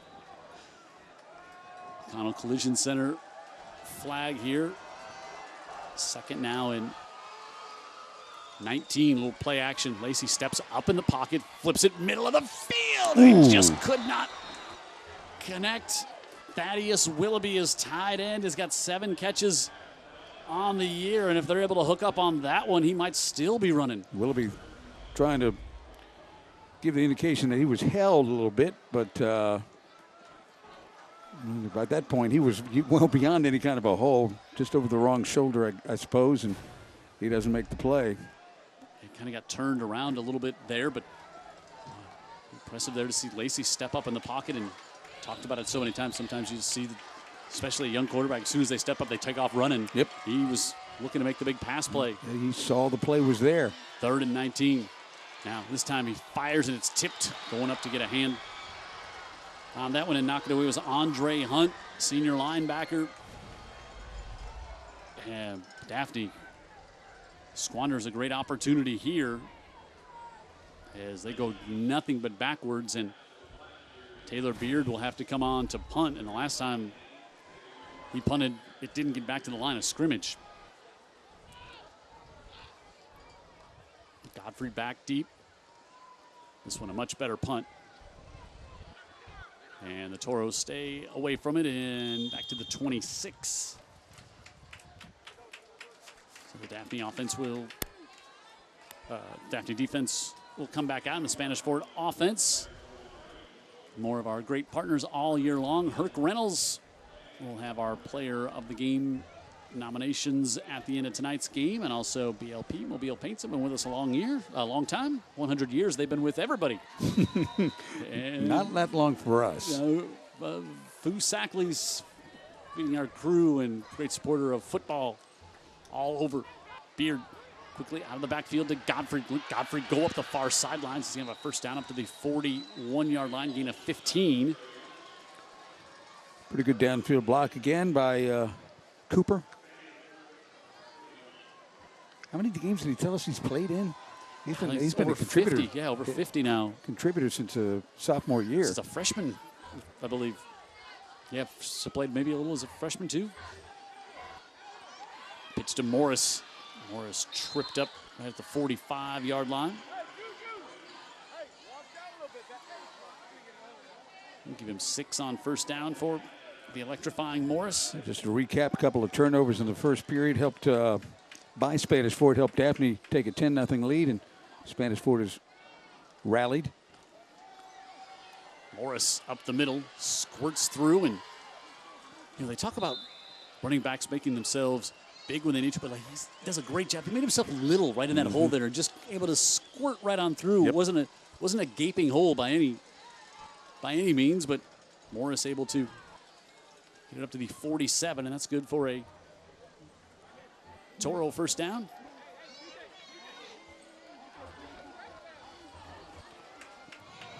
They've been kind of modest on the ground so far tonight.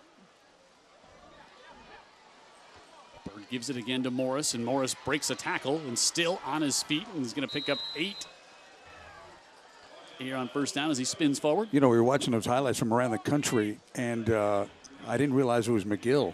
And right away I saw this player, and I said, this guy's good. He jumped out at me. Well, it was Braylon McReynolds. Yep. And we've been talking about him all year. Can actually give Morris 10 on that one, and he gets a first down to the 37, and now Spanish Fort on the march here after being stopped on their first drive on downs at midfield.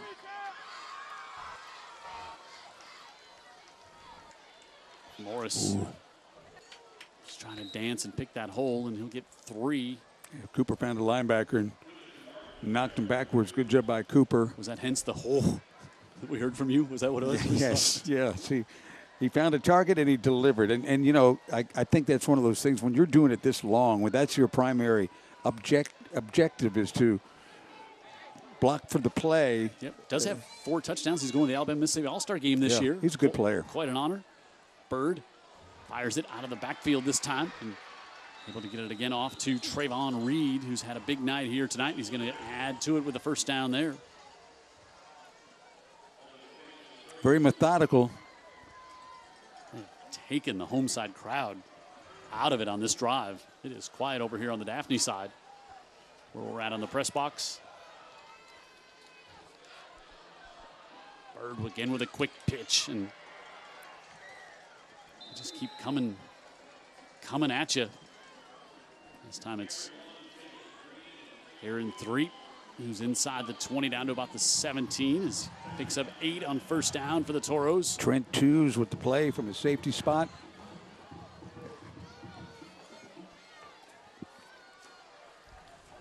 Bird play action this time, steps up, pressure coming. They're going to wrap him up and drop him all the way back at the 30-yard line. Yep. There's that man. That was Quinley, the defensive end, who just overpowered the defensive tackle and blew this play completely. Look at that.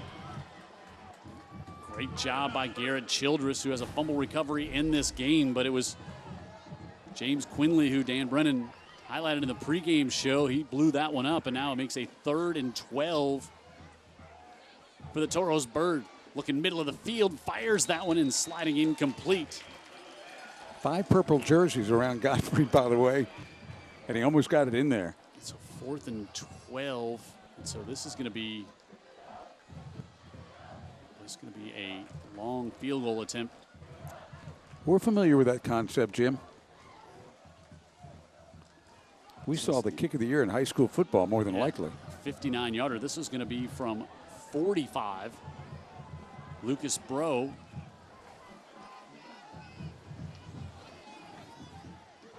From 45.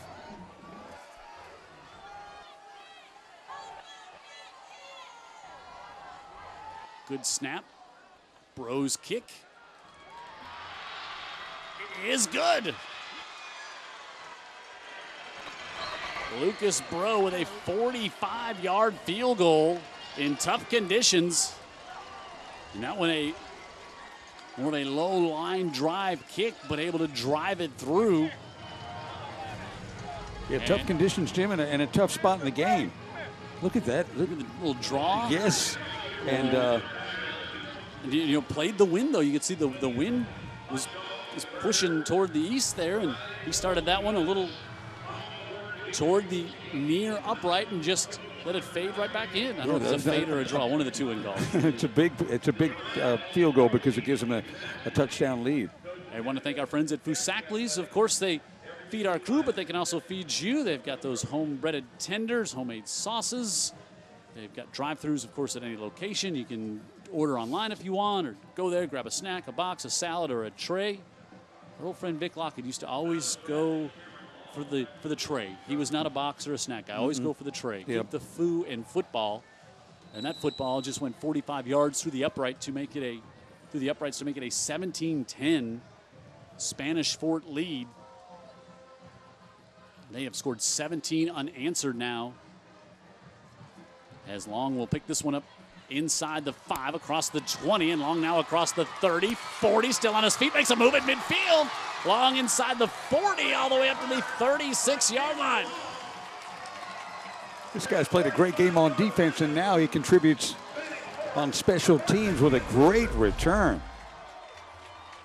Playing that ball in the air. Again, that's going to be tricky tonight. Has been tricky. But he makes the play, and look at the acceleration and weaving through the crowd. 62 yards on the return. And now Daphne with even better field position than they had last time, but it was a disastrous drive. Last time they had the ball, as they went nothing but backwards. But now at the 36. The chance to cut into or tie this game. Tyler Bradley, nowhere there. As he was stood up. Oh, make it Clark. McConaughey again. Came as a quarterback, you say? Yeah, switch over from quarterback to defensive end. That's a good move. And he might be a really good quarterback, but what a player he is already. Gain of 1 for Clark there.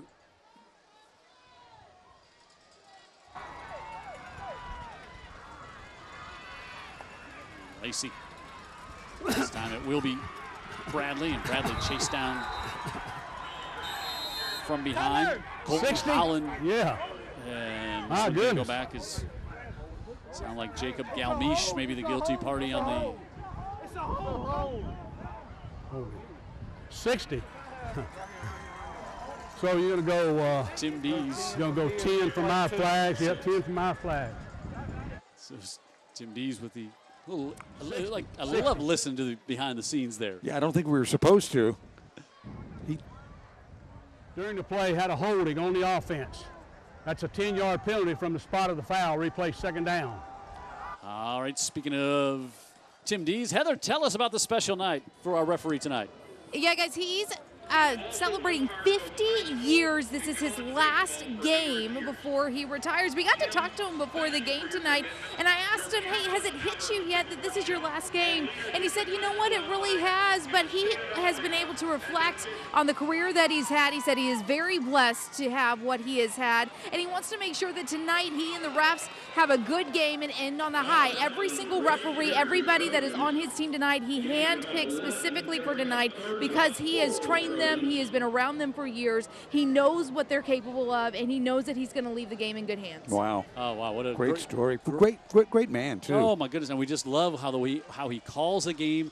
The coaches really enjoy his games as well. And hats off to you, Mr. Whitehat. Tim Dees, congratulations. 50 years. 1971? I'm very familiar with the 1971 number and the 50 number, Dan Brennan, because I know how that one plays out. Bradley on third down makes a move and slips to the 32. And so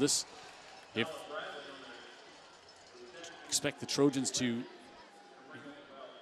would think they would go for it here. They'd be about a 50-yard field goal, and instead it's going to be 4th and about 6. Yeah, there's no doubt they can go for it here and not kick a field goal. They got to get some points. They haven't had a point since the first quarter. Yep. So Boykins splits out to the top of the screen. 4 receivers this time. Bradley in the backfield. Lacey fakes the handoff. Now pressure coming, steps up middle of the field. Wide open, able to fire it off, and he's got that one complete. Spinning free is Jones, and it's going to be 1st and goal for the Trojans. Careful, young man. Just get up and get back to the huddle because you don't want a penalty at that point. And the referees have been hyper aware of some of the chat going on between the teams. Great play by the quarterback. And he finds Jones wide open in the middle of the field. But you're right, his eyes are always downfield. I think that's one of the things about this young quarterback that's most impressive for a freshman, KJ Lacey. Best throw of the night? Yep. Direct snap to Clark. Clark dances a bit, gets some contact, stays on his feet, gets a good push from behind from Galmeach. Touchdown, Trojans. They're clearing out the gym. The dance is over because then he danced a little bit, and then he just said, you know what, I'm going to go forward. And nobody that we've seen this year does it any better than Clark.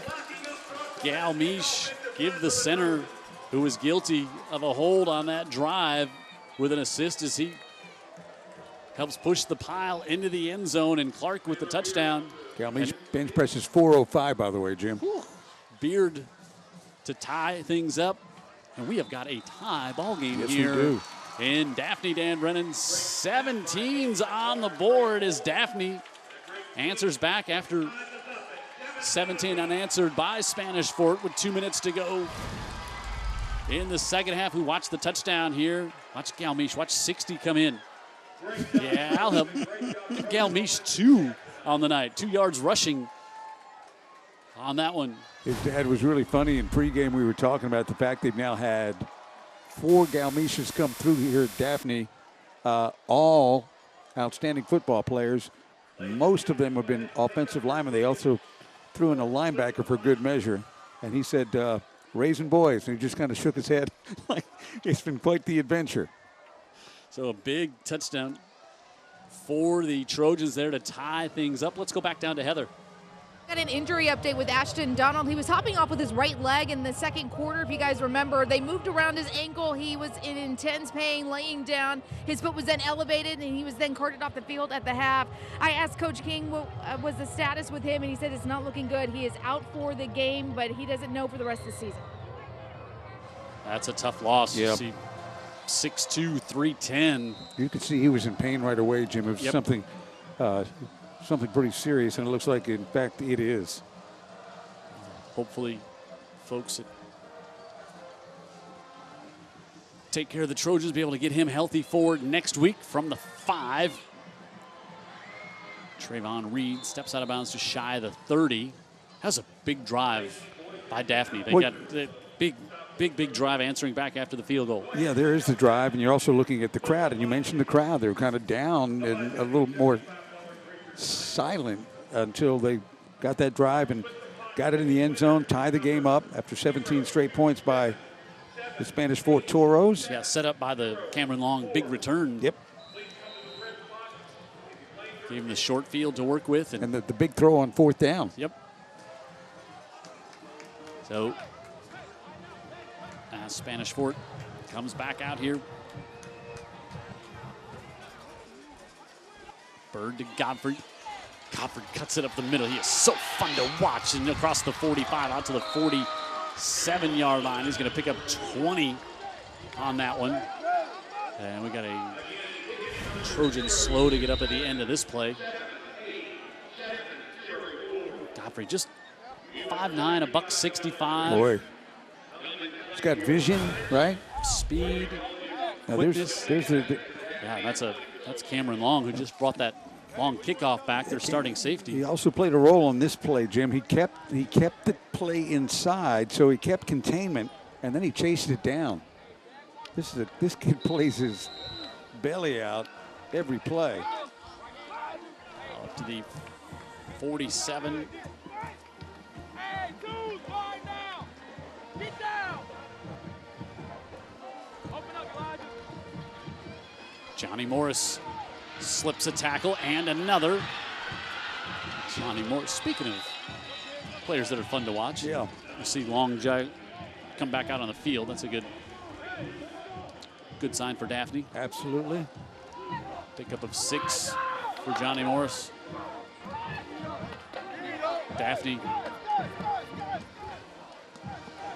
able to get there.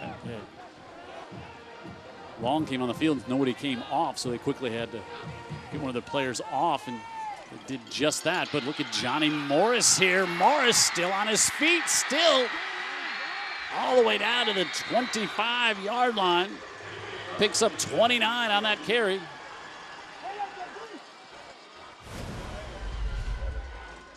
Oh, it was 3. No, it was Morris. Yeah, but it was down to the 15. Oh, I'm sorry. There's so many hand signals coming from 2 guys in the booth here. Boy, Morris has come alive here in the second half, hasn't he? He's now got 74 yards. He had about 20 at the half. Yeah, that was a 39-yard pickup on that one. Big. And we have another Trojan down. Oh, it looks like just a cramp, which is KJ Brothers. We hope it's just a cramp. Maybe it's not just a cramp. I thought they were stretching him out, but now it looks like they're taking a look at that. These Brothers, who's had a strong game here tonight for the Trojans. Trojans have played well. I mean, we are tied up against number 5 team in the state in 6A. Yep. Half a minute to go here in the third. A young team dotted by a lot of sophomores and juniors in the starting lineup, both offense and defense. This is going to be potentially a really good team next year, the year after. Our BLP school colors cam. These are good fans. The student section at Daphne is one of the best as well.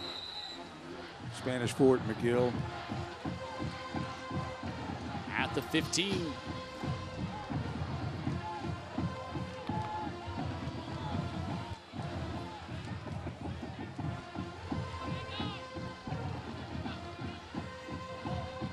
Play action, look into the corner. They want Godfrey. Touchdown, Toros. Little wheel route. Very dependable guy and a very dependable quarterback getting the ball to that guy in Bird. Third touchdown reception of the season for Godfrey. 14th touchdown pass. I like the new handshaking after a big play. Just going all the way back to traditional. What would you do if you scored a touchdown in 1920? Like you're meeting somebody at a Rotary meeting. And now the Toros try to build their lead back up to 7. Got some punches and counter punches here in the third quarter. Absolutely. That one was almost the last play of the quarter. We're down. Where are we? 13 and a half seconds. Okay. As Bro, who had the 45-yard field goal. Spanish Fort has trotted out some kickers over the years that could kick a big kick. No kidding. Get up in UAB right now. Started in the 8th grade. Yep. And Spanish Fort. Nice throw from Bird, and Godfrey just slipped out of the backfield. Just so cagey. You know, they started really winning the line of scrimmage, getting Morris loose on runs. You get down to the red zone. Do I believe in Bird in the red zone? You've mentioned that in the 3 Spanish Fort games we have done this year. He is very good on the option run. He's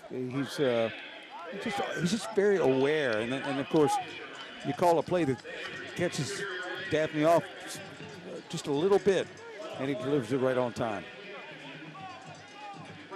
Toros regain the lead at 24-17. Ben Blackman over there, he talked about last week before the McGill game. They knew they had the big challenge with Braylon McReynolds, and he said it was the best week of practice they'd had all season.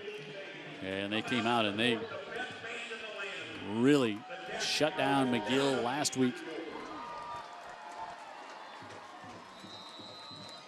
And now they have the lead again in this one here with 13.5 seconds to go. See if they try to kick this one away from Long. They do. Bounces, ball is loose, and guess what? Ends up in Long's hands, but this time up to the 27-yard line. Yeah. He's a good player. All right, we'll see now if the Trojans can answer back. Hey, drop off any canned or boxed non-perishable goods at your local Honda dealer. Food donations benefit local families served by Prodigy Pantry. Things they could really use: peanut butter and jelly, canned vegetables, soup, pasta, and sauce. No glass containers, please. All brought to you by your local Honda dealers. It's becoming that time of the year when need for families to get a little assistance is even more prevalent. Yeah, the weather gets colder and the need grows. Yep. Pitch to Bradley will bring the quarter to a close, as it'll be 2nd and 8 when we come back to start quarter number 4. Daphne and Spanish Fort battling here tonight from Jubilee Stadium.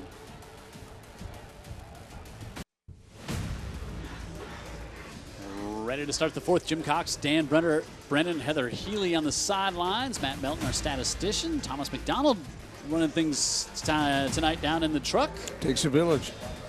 4 plays, 73 yards, and it didn't take long for the Toros to regain the lead. And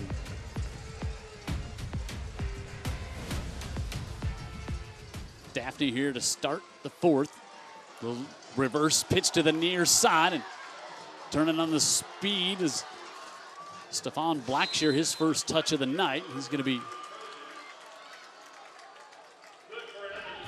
up near the line and going to have the first down. Give you something to think about a little bit.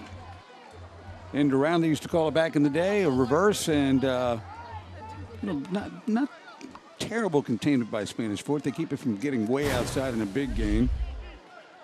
I hadn't looked to Blackshear much tonight. He was their leading receiver coming into tonight. But Spanish Fort does have some great DBs back there to cover. As Lyles shifts over. And they lost one, too. Yep, Fawn Troy. And now keeping this one, Lacey cuts it back to the inside, and he'll get just a couple. And he was trying to get around to the outside there, but Urel Williams. I wonder how much Lacey's going to grow, because he's kind of slight right now. At his current size, 5'11", 160 or thereabouts. I want to thank Wendy's for being our presenting sponsor of Friday Night Rivals, and the Andy Citron Injury Attorneys, our Scholastic Athlete sponsor. 2nd and 7, play action, rolling out. Lacey looking, fires that one into traffic, and it was nearly picked off Jalen Mason, and if he's able to hold on to that one, he is going to go up the near sideline and into the end zone. And JoJo Hickson, correct myself on that, it's Andre Hunt, who is down.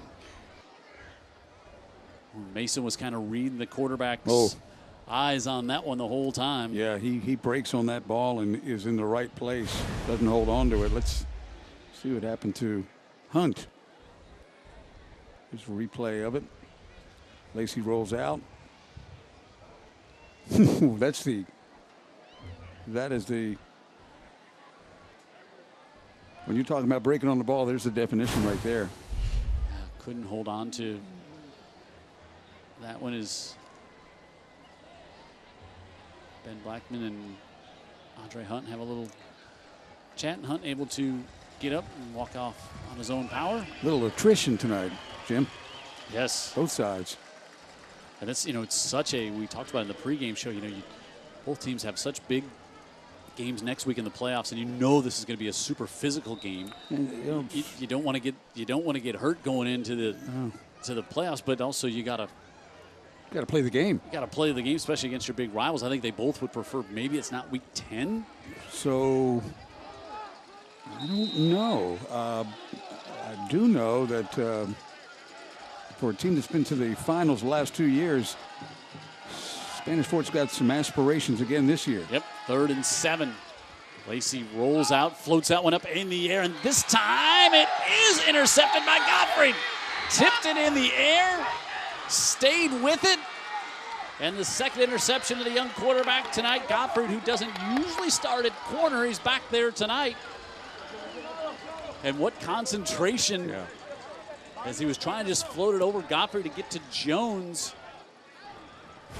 What a great athlete Gottfried is. Just a really exceptional high school football player. Watch as he goes up on his backside, stays with it, and of course those hands. Mm-hmm. So he just catches the touchdown and now procures the turnover.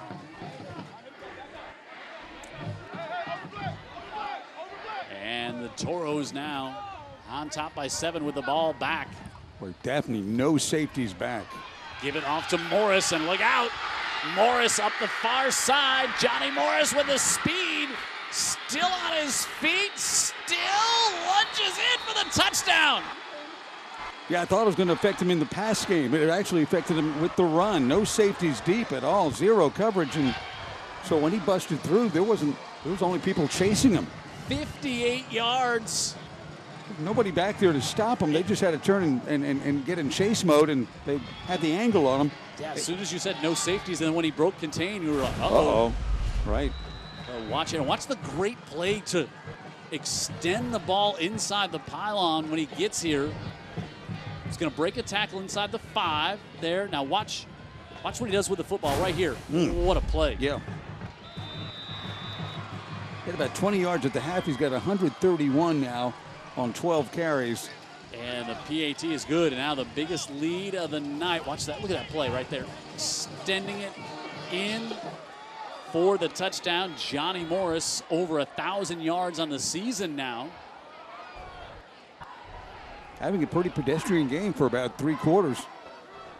And then breaks that big one. And now the biggest lead of the night for the Toros.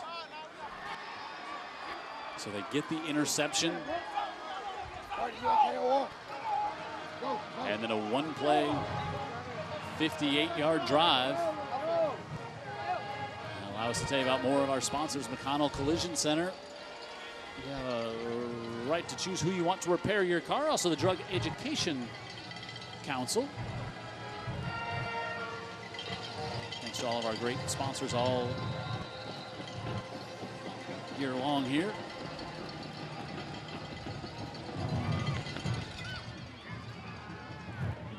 Angles this one, bounces at the 15 before Long picks it up, and now the big test here for your, that's Bradley who got it, another big test for your freshman quarterback coming out. I'd agree. 2 scores now. You got to, you got to rely on at least part of your offense has got to be in the air right now. You do have the wind at your back. That's probably, it's a whole lot better than the other. They have not run the ball as well since Ashton Donald left the game in the second quarter. Yeah, I think you can. That's a correlation right there that is pretty believable.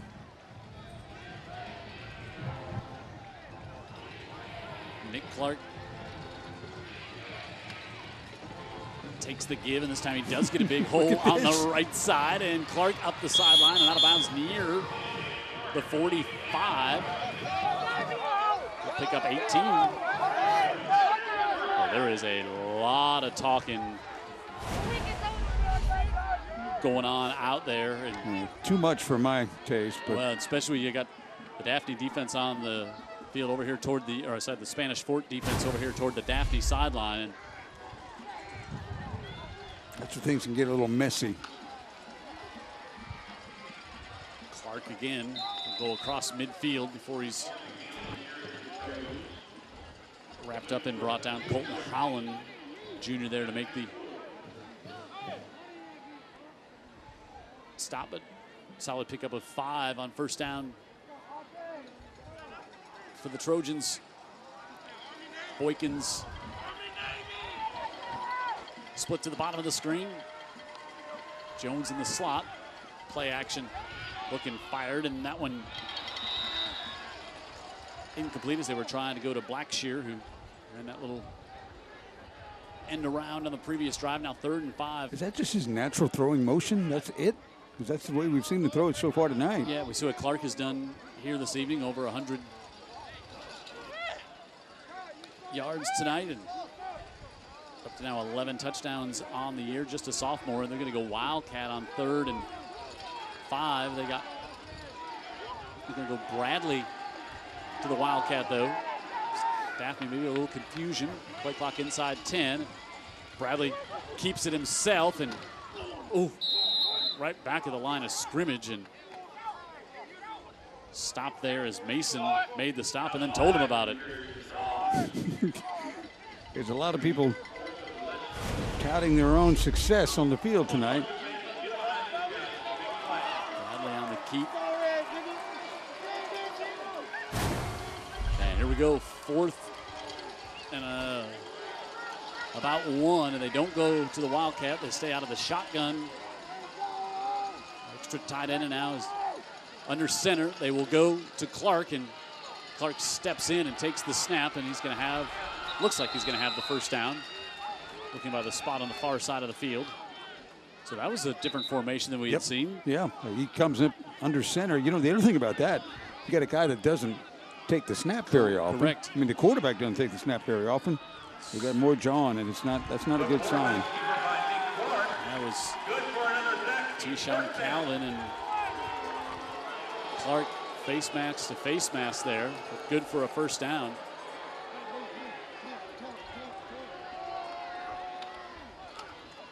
Lacey gives it off. Clark on the right side again. Clark with a little high step. Steps out of bounds, but he's going to be good for another first down to the 27 as he picks up 20 on the play.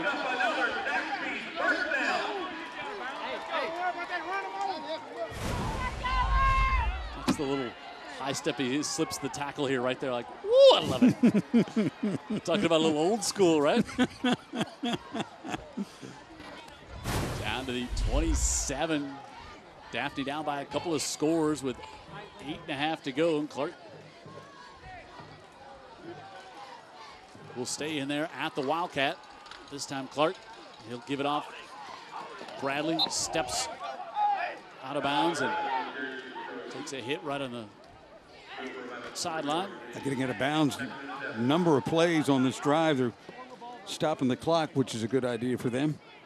Bradley's numbers here tonight. Lost 1 on that play, and now they'll bring Lacey back in, and Bradley will be the lone setback. 3-year starter at tailback. Had a good program. This one going to back up the Trojans 5 more on McConnell Collision Center flag. Prior to the snap, false start, offense, 5-yard penalty, replay, second down. Man's been doing it since 1971. We think we've been around. Yeah. And talk about doing it for the love of the game. Yes. And now, 2nd and 15. Trojans got to finish the drive here, Dan Brennan. Yep. Boykins to the bottom of the screen. Lacey looks the other way, is able to find Blackshear, but he can't hold on. 3rd and long coming up. Again, you're in 2-down territory because you need touchdowns here. Field goal's not really going to do you much good, you wouldn't think, at this point in the game. Had the tight end Willoughby open downfield. Couldn't hold on to it early in the game. Let's see what they do here. Lacey, pressure, rolls out, has some room in front of him. He's going to keep it, and then slides out of bounds with 21. 4th down coming up.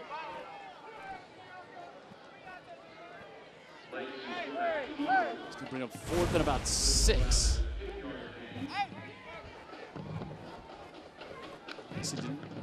Nobody open there, and he makes the slide as he goes out of bounds. So 4th and 6.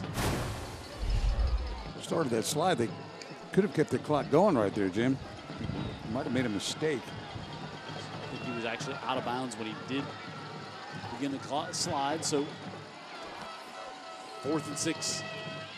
Lacey, middle of the field, incomplete. Had pressure and was looking for Boykins, but didn't have much of a chance. And Boykins grabs that. I'm not sure he's at the sticks.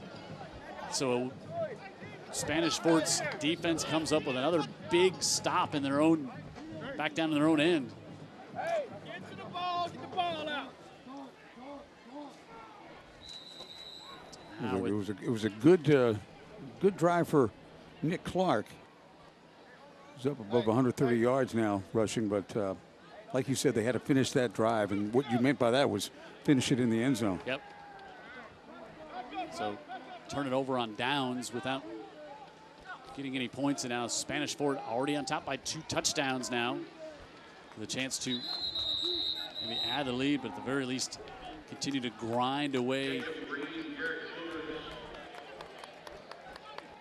on the clock. Zachariah Hickson comes in with a carry this time, and clock going to start to become an enemy of the Trojans as well.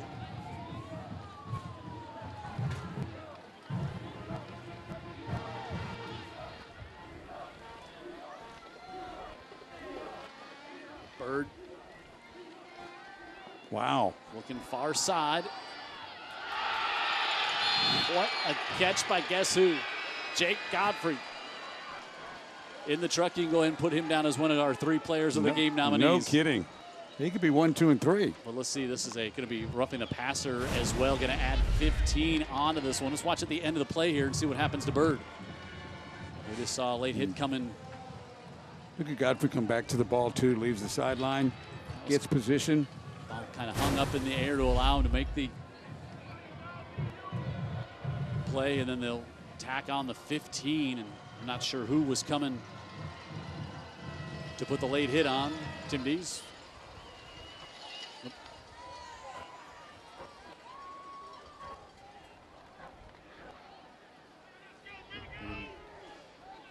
First time in 50 years he's forgot to turn his microphone on. We'll let him slide tonight. Now all the way up to the 37-yard line. Let's see, maybe. See if Daphne came across too soon. I think that was a Spanish Fort problem. I think the linemen were not all in sync on what the count was, what they were going on.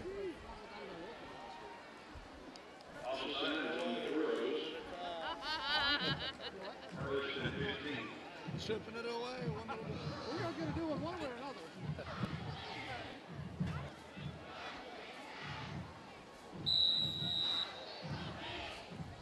Ben going for the throat there.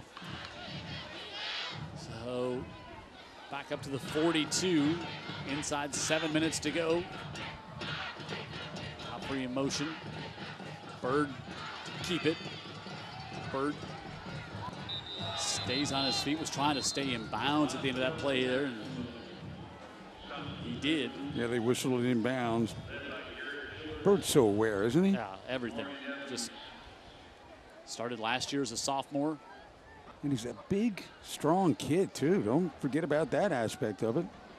6'1", 190 already. Took him to the state championship game last year. First-year starter. That's getting to be the standard flag on the Hill.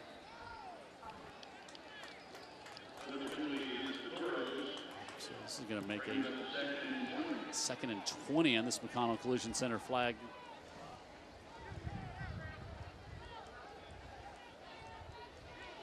So 12 on the field there, it appears. So 2nd and 20.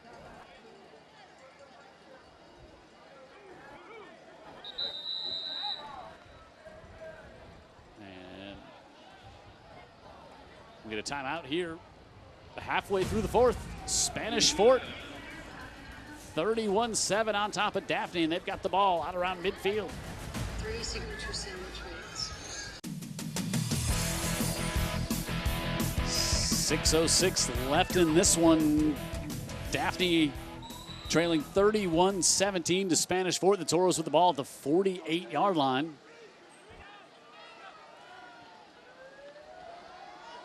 Bird. Yeah. Still. Talked about his strength, right? Hey, how about a crazy score out of West Mobile right now? 3:40 left. Baker leads Davidson 41-35. Wow. Maybe some turnovers involved in that one. Inflate the score a little bit. You know, Bird, that's the first time he's done that, where he's just fake and straight over the A-gap, but he's strong enough to handle the duty for sure. Zachariah Hickson in there, running back. 3rd and 17. Bird hit from the backside, ball knocked loose.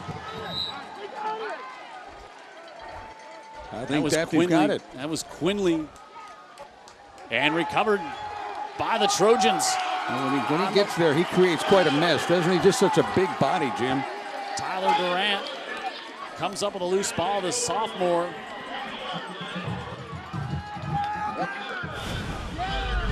Watch Quinley getting here aggressively.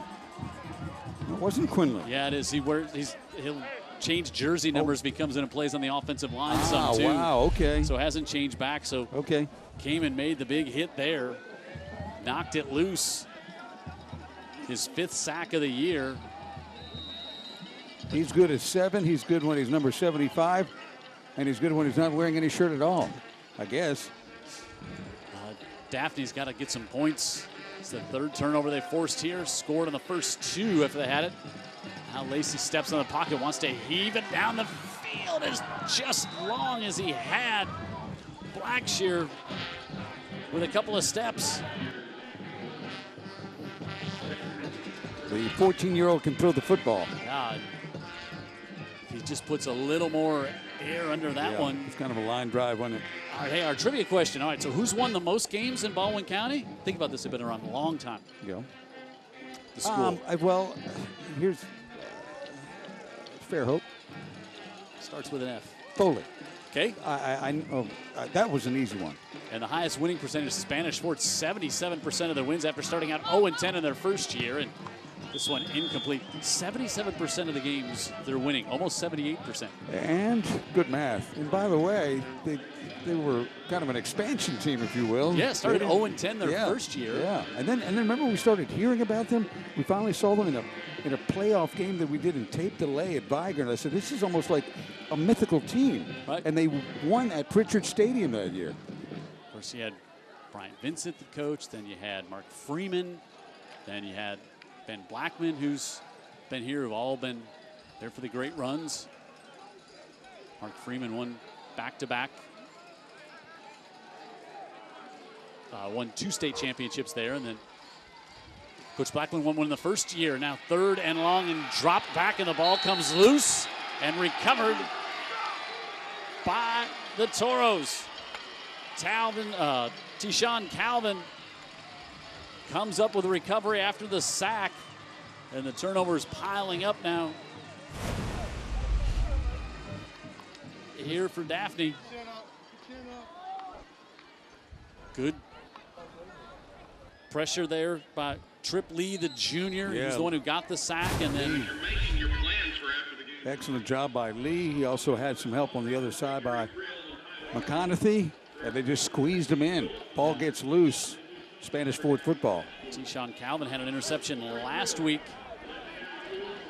in the win against McGill, and now he comes up with a fumble recovery in this one. And now inside 5 minutes to go. Hickson. Ben Blackman can resist. Maybe he can try to run the clock out, but you know when you're after a sudden change, turnover, you're near midfield. Well, you saw Daphne do that. Yeah. And just missed on their shot. Yeah, man, of course, Daphne, they're chasing Spanish Fort now. Is that a change of quarterback? That'll say everything if it is. bring Braden Walker back in. He came in for a play in the first half after Bird. He did. Went out after he got hit.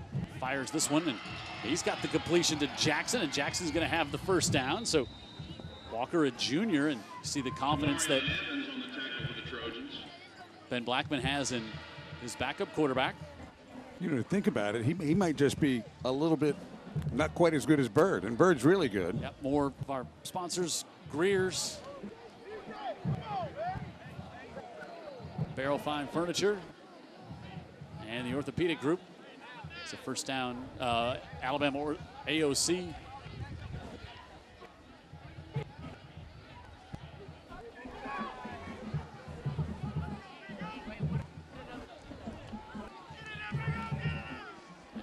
Hickson on the right side, just Spanish Fort happy to run the clock down here. Daphne's got all their timeouts, and you think maybe they get a stop here on third down. You think about maybe taking one here, but you got the kicker who's already made one from 45, but I think they'd love to get a first down and just milk this thing. Bird, if he's done for the night, Jim, how about these stats? 13 of 14, 197, 2 touchdowns. Great night for the junior quarterback. Walker looking for the end zone and just overthrew Jackson, and that stops the clock as well. I think you throw that, Jim, because you're going to go for it on fourth down. Yeah, I agree. And he had him. So you would think, well, I don't, you know, 14 points isn't a, it's not like this game is out of hand. So Bird, surprising he's not out there. I don't know if he can, he's trying to look and see if he was maybe over in the little medical tent.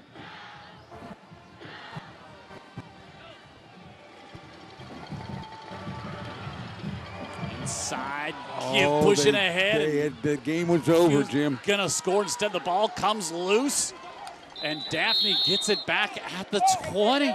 Misdirection. They handed the ball to the guy that never gets the ball in that kind of way, Cooper Wilson, and he salts the game away. They're about to. Yeah, first down. Yeah, first down. 2:30 to go. DJ Jackson ends up with a loose ball. Pitch it. Cooper just on the hit. Came loose, bounced right in the hands to DJ Jackson. And now, still 2-touchdown lead with 2:33 left here, but you got to get a quick strike and then you got to get the ball back.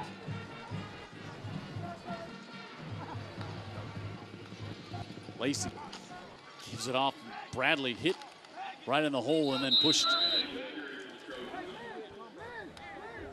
back, and got to have some urgency and some tempo right now, right?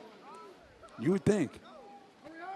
Not what we're seeing. So approaching 2 minutes to go in this one. Daphne down by 2 scores. Lacey, that one incomplete. We'll stop the clock.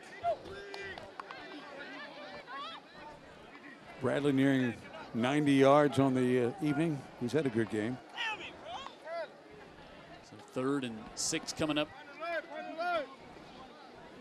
Yeah, Spanish Fort almost had a chance to be able to really salt this one away with a first down there, and the ball got knocked loose. Yep. But more concerning is the status of Brendan Bird, went out on that for that last drive, and Lacey out of the backfield. Clark able to break a tackle. Clark's going to have the first down up to the 47-yard line. That'll stop the clock momentarily. You know, you've repeated yourself many times tonight with the phrase, Clark breaks a tackle. He's been that kind of player, hasn't he? Lacey wants to heave it up, and a double coverage looking for Snowden. It's incomplete. Again, Youngster showing off the arm on that one, and throwing in double coverage. Hey, you just got to make a play at this point. Yep. You got to try to let a playmaker make a play for you. And he was looking for Boykins down the near side. Second down. Lacey again on the scramble. He's going to get tripped up and dropped all the way back at the 25-yard line as Lacey had rolled out, but didn't really feel the pressure coming from the backside. William Anderson came up with a sack.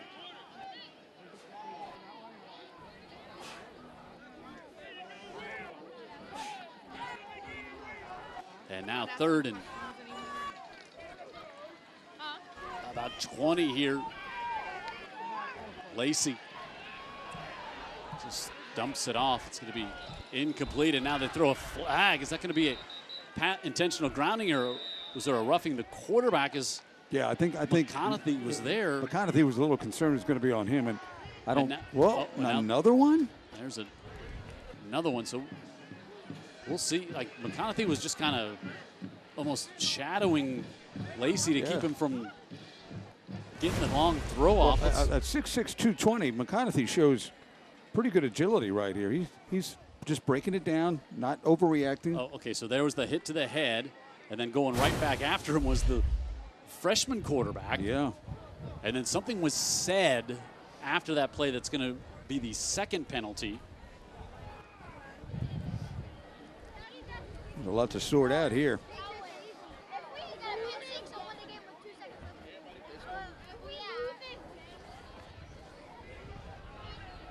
Tim Dees has heard it all in 50 years. Whatever he heard on that last, he did not like it. Something was said that you cannot say. All right, let's listen into. So you get intentional grounding. Got a late hit. Or, maybe not late hit or whatever you want to call it, to the head. Okay, so.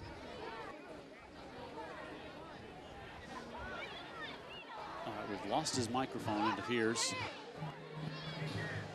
Okay, unsportsmanlike conduct against. That's a dead ball penalty. That's going to be what that was for what they said. So I don't think it's going to be fourth down. I don't think there's going to be any penalty on. The only penalty in the backfield is going to be the intentional grounding. Wow. But we saw another flag fly. Well, then the unsportsmanlike is after that. But the 15 yards. Won't that be a first down? No, because it was third. It was third and forever, but now it should be fourth down because it was intentional grounding. You're going to lose the down in the intentional grounding, and then it was the dead ball unsportsmanlike. So they mark off the 15. So this should be fourth and about 8 because it was third and 23. So, yeah, this should be fourth down. Now, here we go. Now they got it correct. It is fourth down. But the 5'11" quarterback didn't mind going after the 6'6" quarterback when he did not like the hit. Here goes Lacey, steps up looking to run, and Lacey may pushed out of bounds short of the first down, and that is going to wrap this one up. Here tonight, Spanish Fort is going to move to 8-2 all time against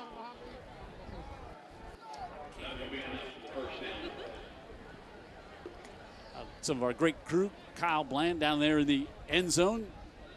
Here tonight up on the scaffolding. You're a great crew. These guys, as I talk about every week, bring you the great pictures and sound. They set up all day early. Rodney Middlebrook, he's getting lots of wind. Roddy says, thanks for the seats, man. Up here, Daniel Hicks, commonly known as Red Hat. That's all he's just referred as, Red Hat. And you might be able to figure out why he's known as. Yeah, the officials need to know that guy when he comes out on the field.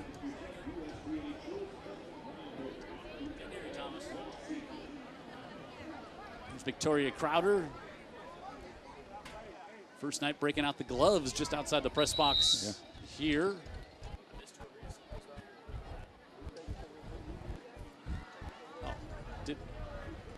Can we get another shot of Christian? I didn't see Christian Clark. Can we get another shot of Christian? There he is. There you go. Yeah, there you go. He gave us the wave, and you ignored him. I totally totally. So that will do it here tonight. Spanish Fort with an impressive win, 31-17. 8-2 all time against their rivals, Daphne, and Spanish Fort looks primed for another deep run in the playoffs in 6A, Dan Brennan. Not completely implausible, is it? They looked really good tonight. Fell behind 10-0 because of some sloppy play and some turnovers. They got it together, though, and ended up scoring 31 out of the next 38, and that's a win. Daphne had some chances, just couldn't finish some drives, but a young quarterback. What's a young team? Yes, no question about it, and lots of experience, and they got a tough challenge next week. And they'll go on the road Central Phoenix City, but Spanish Fort will be at home. They'll enjoy this victory, and hopefully Brendan Bird is okay. We saw him come out with about 4 minutes to go in a 2-touchdown game. Unless that was the plan? Maybe Coach Blackman thought they had control and they just want to risk an injury. Let's go down and hear from Heather. She's got Coach Blackman. Coach, you told us all season long that you wanted to end, you wanted to finish, and you finished the season, the regular season, on a high. Talk about the efforts tonight. Well, I thought our guys came out and really performed well. You know, we had some turnovers, 3 turnovers we got to fix. We got to take care of the ball better going forward in the playoffs. But our kids played with great emotion. You know, when these two teams get together, there's a lot of emotion in the game. Both teams are going to play extremely hard. You know it's going to be close for 4 quarters, and that's what you had tonight. Hats off to Daphne and Coach King. He does a good job, and you know, and now it's time to go on and get into that second season and really try to make a push through here. Well, let's talk about the emotions tonight. Very intense from the very beginning, but your team got composed very quickly, and you finished all the way through. Yeah, you know, we got behind by 2 scores, and, you know, we didn't panic. We just executed and a little bit better each drive, and we were able to put it in the end zone and get ahead, and then came out in the second half, got a stop, and was able to put it in and get ahead. And then they came back, battling back, tied it up, and, you know, we were able to pull ahead. All right, you told me in the regular season you got a 24-hour rule to celebrate. Does that go for the postseason as well? I don't even know about that right now. It's go home, get in bed, get up and go to Montgomery tomorrow for a playoff meeting and start, you know, getting ready for the playoffs and Calera. So that's where our focus will be. Ready for it? Oh, yeah, absolutely ready. Always ready for this time of year. It just got cold, and, you know, so here we are, football playoff weather. Go celebrate, Coach. Thank you. Thanks, Heather. Yeah, and Ben Blackman, they know all about this time of the year. Daphne, again, will go on the road Central of Phoenix City, a tough draw against number 3 in the state, and the Toros. And the Toros did tonight what the Toros do a lot of Friday nights. Yeah, Ben sounds like he's we just sit up here and giggle a little bit because we know Ben through all these years. He's a very intense guy, and he's looking at the playoffs, and he is planning on not going home anytime soon. Yeah, they have every Saturday morning coaches that are in the playoffs have a meeting in Montgomery. No matter where you're at in the state, you have to be there for the meeting. So they'll get up and make that drive there tomorrow. But every coach who has to get up and drive to Montgomery tomorrow is happy they do because they're glad to be in the playoffs. So Daphne jumped out on top 10-0 in this one. Then Spanish Fort scored 17 unanswered. And then we had it was a tie game. It was 17-17. And then all of a sudden we saw some turnovers and we saw Daphne maybe just some youth not being able to take advantage of some things to finish some drives in the second half. Yeah, but that youth is going to grow up, and they start a lot of sophomores, juniors. The quarterback is a freshman. The running back that got over 130 yards today is a sophomore, though he looks like a real man when he runs the football. So good things in store, maybe in the playoffs for Daphne this year, but certainly in the years to come. Let's look at our players of the game nominees. Go to utb44.com to vote for our final player of the game this year. Johnny Morris, Jake Godfrey, and Brendan Bird. Bird, super efficient night. Only the one incomplete pass. Godfrey, the big night, interception, the touchdown, and Morris had the big touchdown run as well. All 3 Toros are our nominees for players of the game. Great year, my friend. Yeah, a lot of fun. Great year. As always, thank you to, again, our entire Friday Night Rivals crew. They do such a great job each and every Friday night. Again, we wish we could be here for the playoffs, but we can't because the Alabama High School Athletic Association wants to make it like it's 1978 NBA Finals on tape delay. We can't do it. So thanks. Let us know what you think there, Jim. All of our sponsors, all of our great crew, and Matt Melton, our statistician, Heather Healy on the sideline, Jared Kihas all year long, Thomas McDonald down in the truck. Everybody, thank you so much. Great all job. of our great folks back at the station. Final score here tonight, 31-17. Spanish Fort gets the victory. They're 9-1 going to the playoffs. Daphne 5-4. They, too, are going to the playoffs. So from Jubilee Stadium here in Daphne for the final time for the 2021 season, I'm Jim Cox for Dan Brennan saying good night. Spanish Fort wins again. They're 9-1 and maybe the odds-on favorite to win state.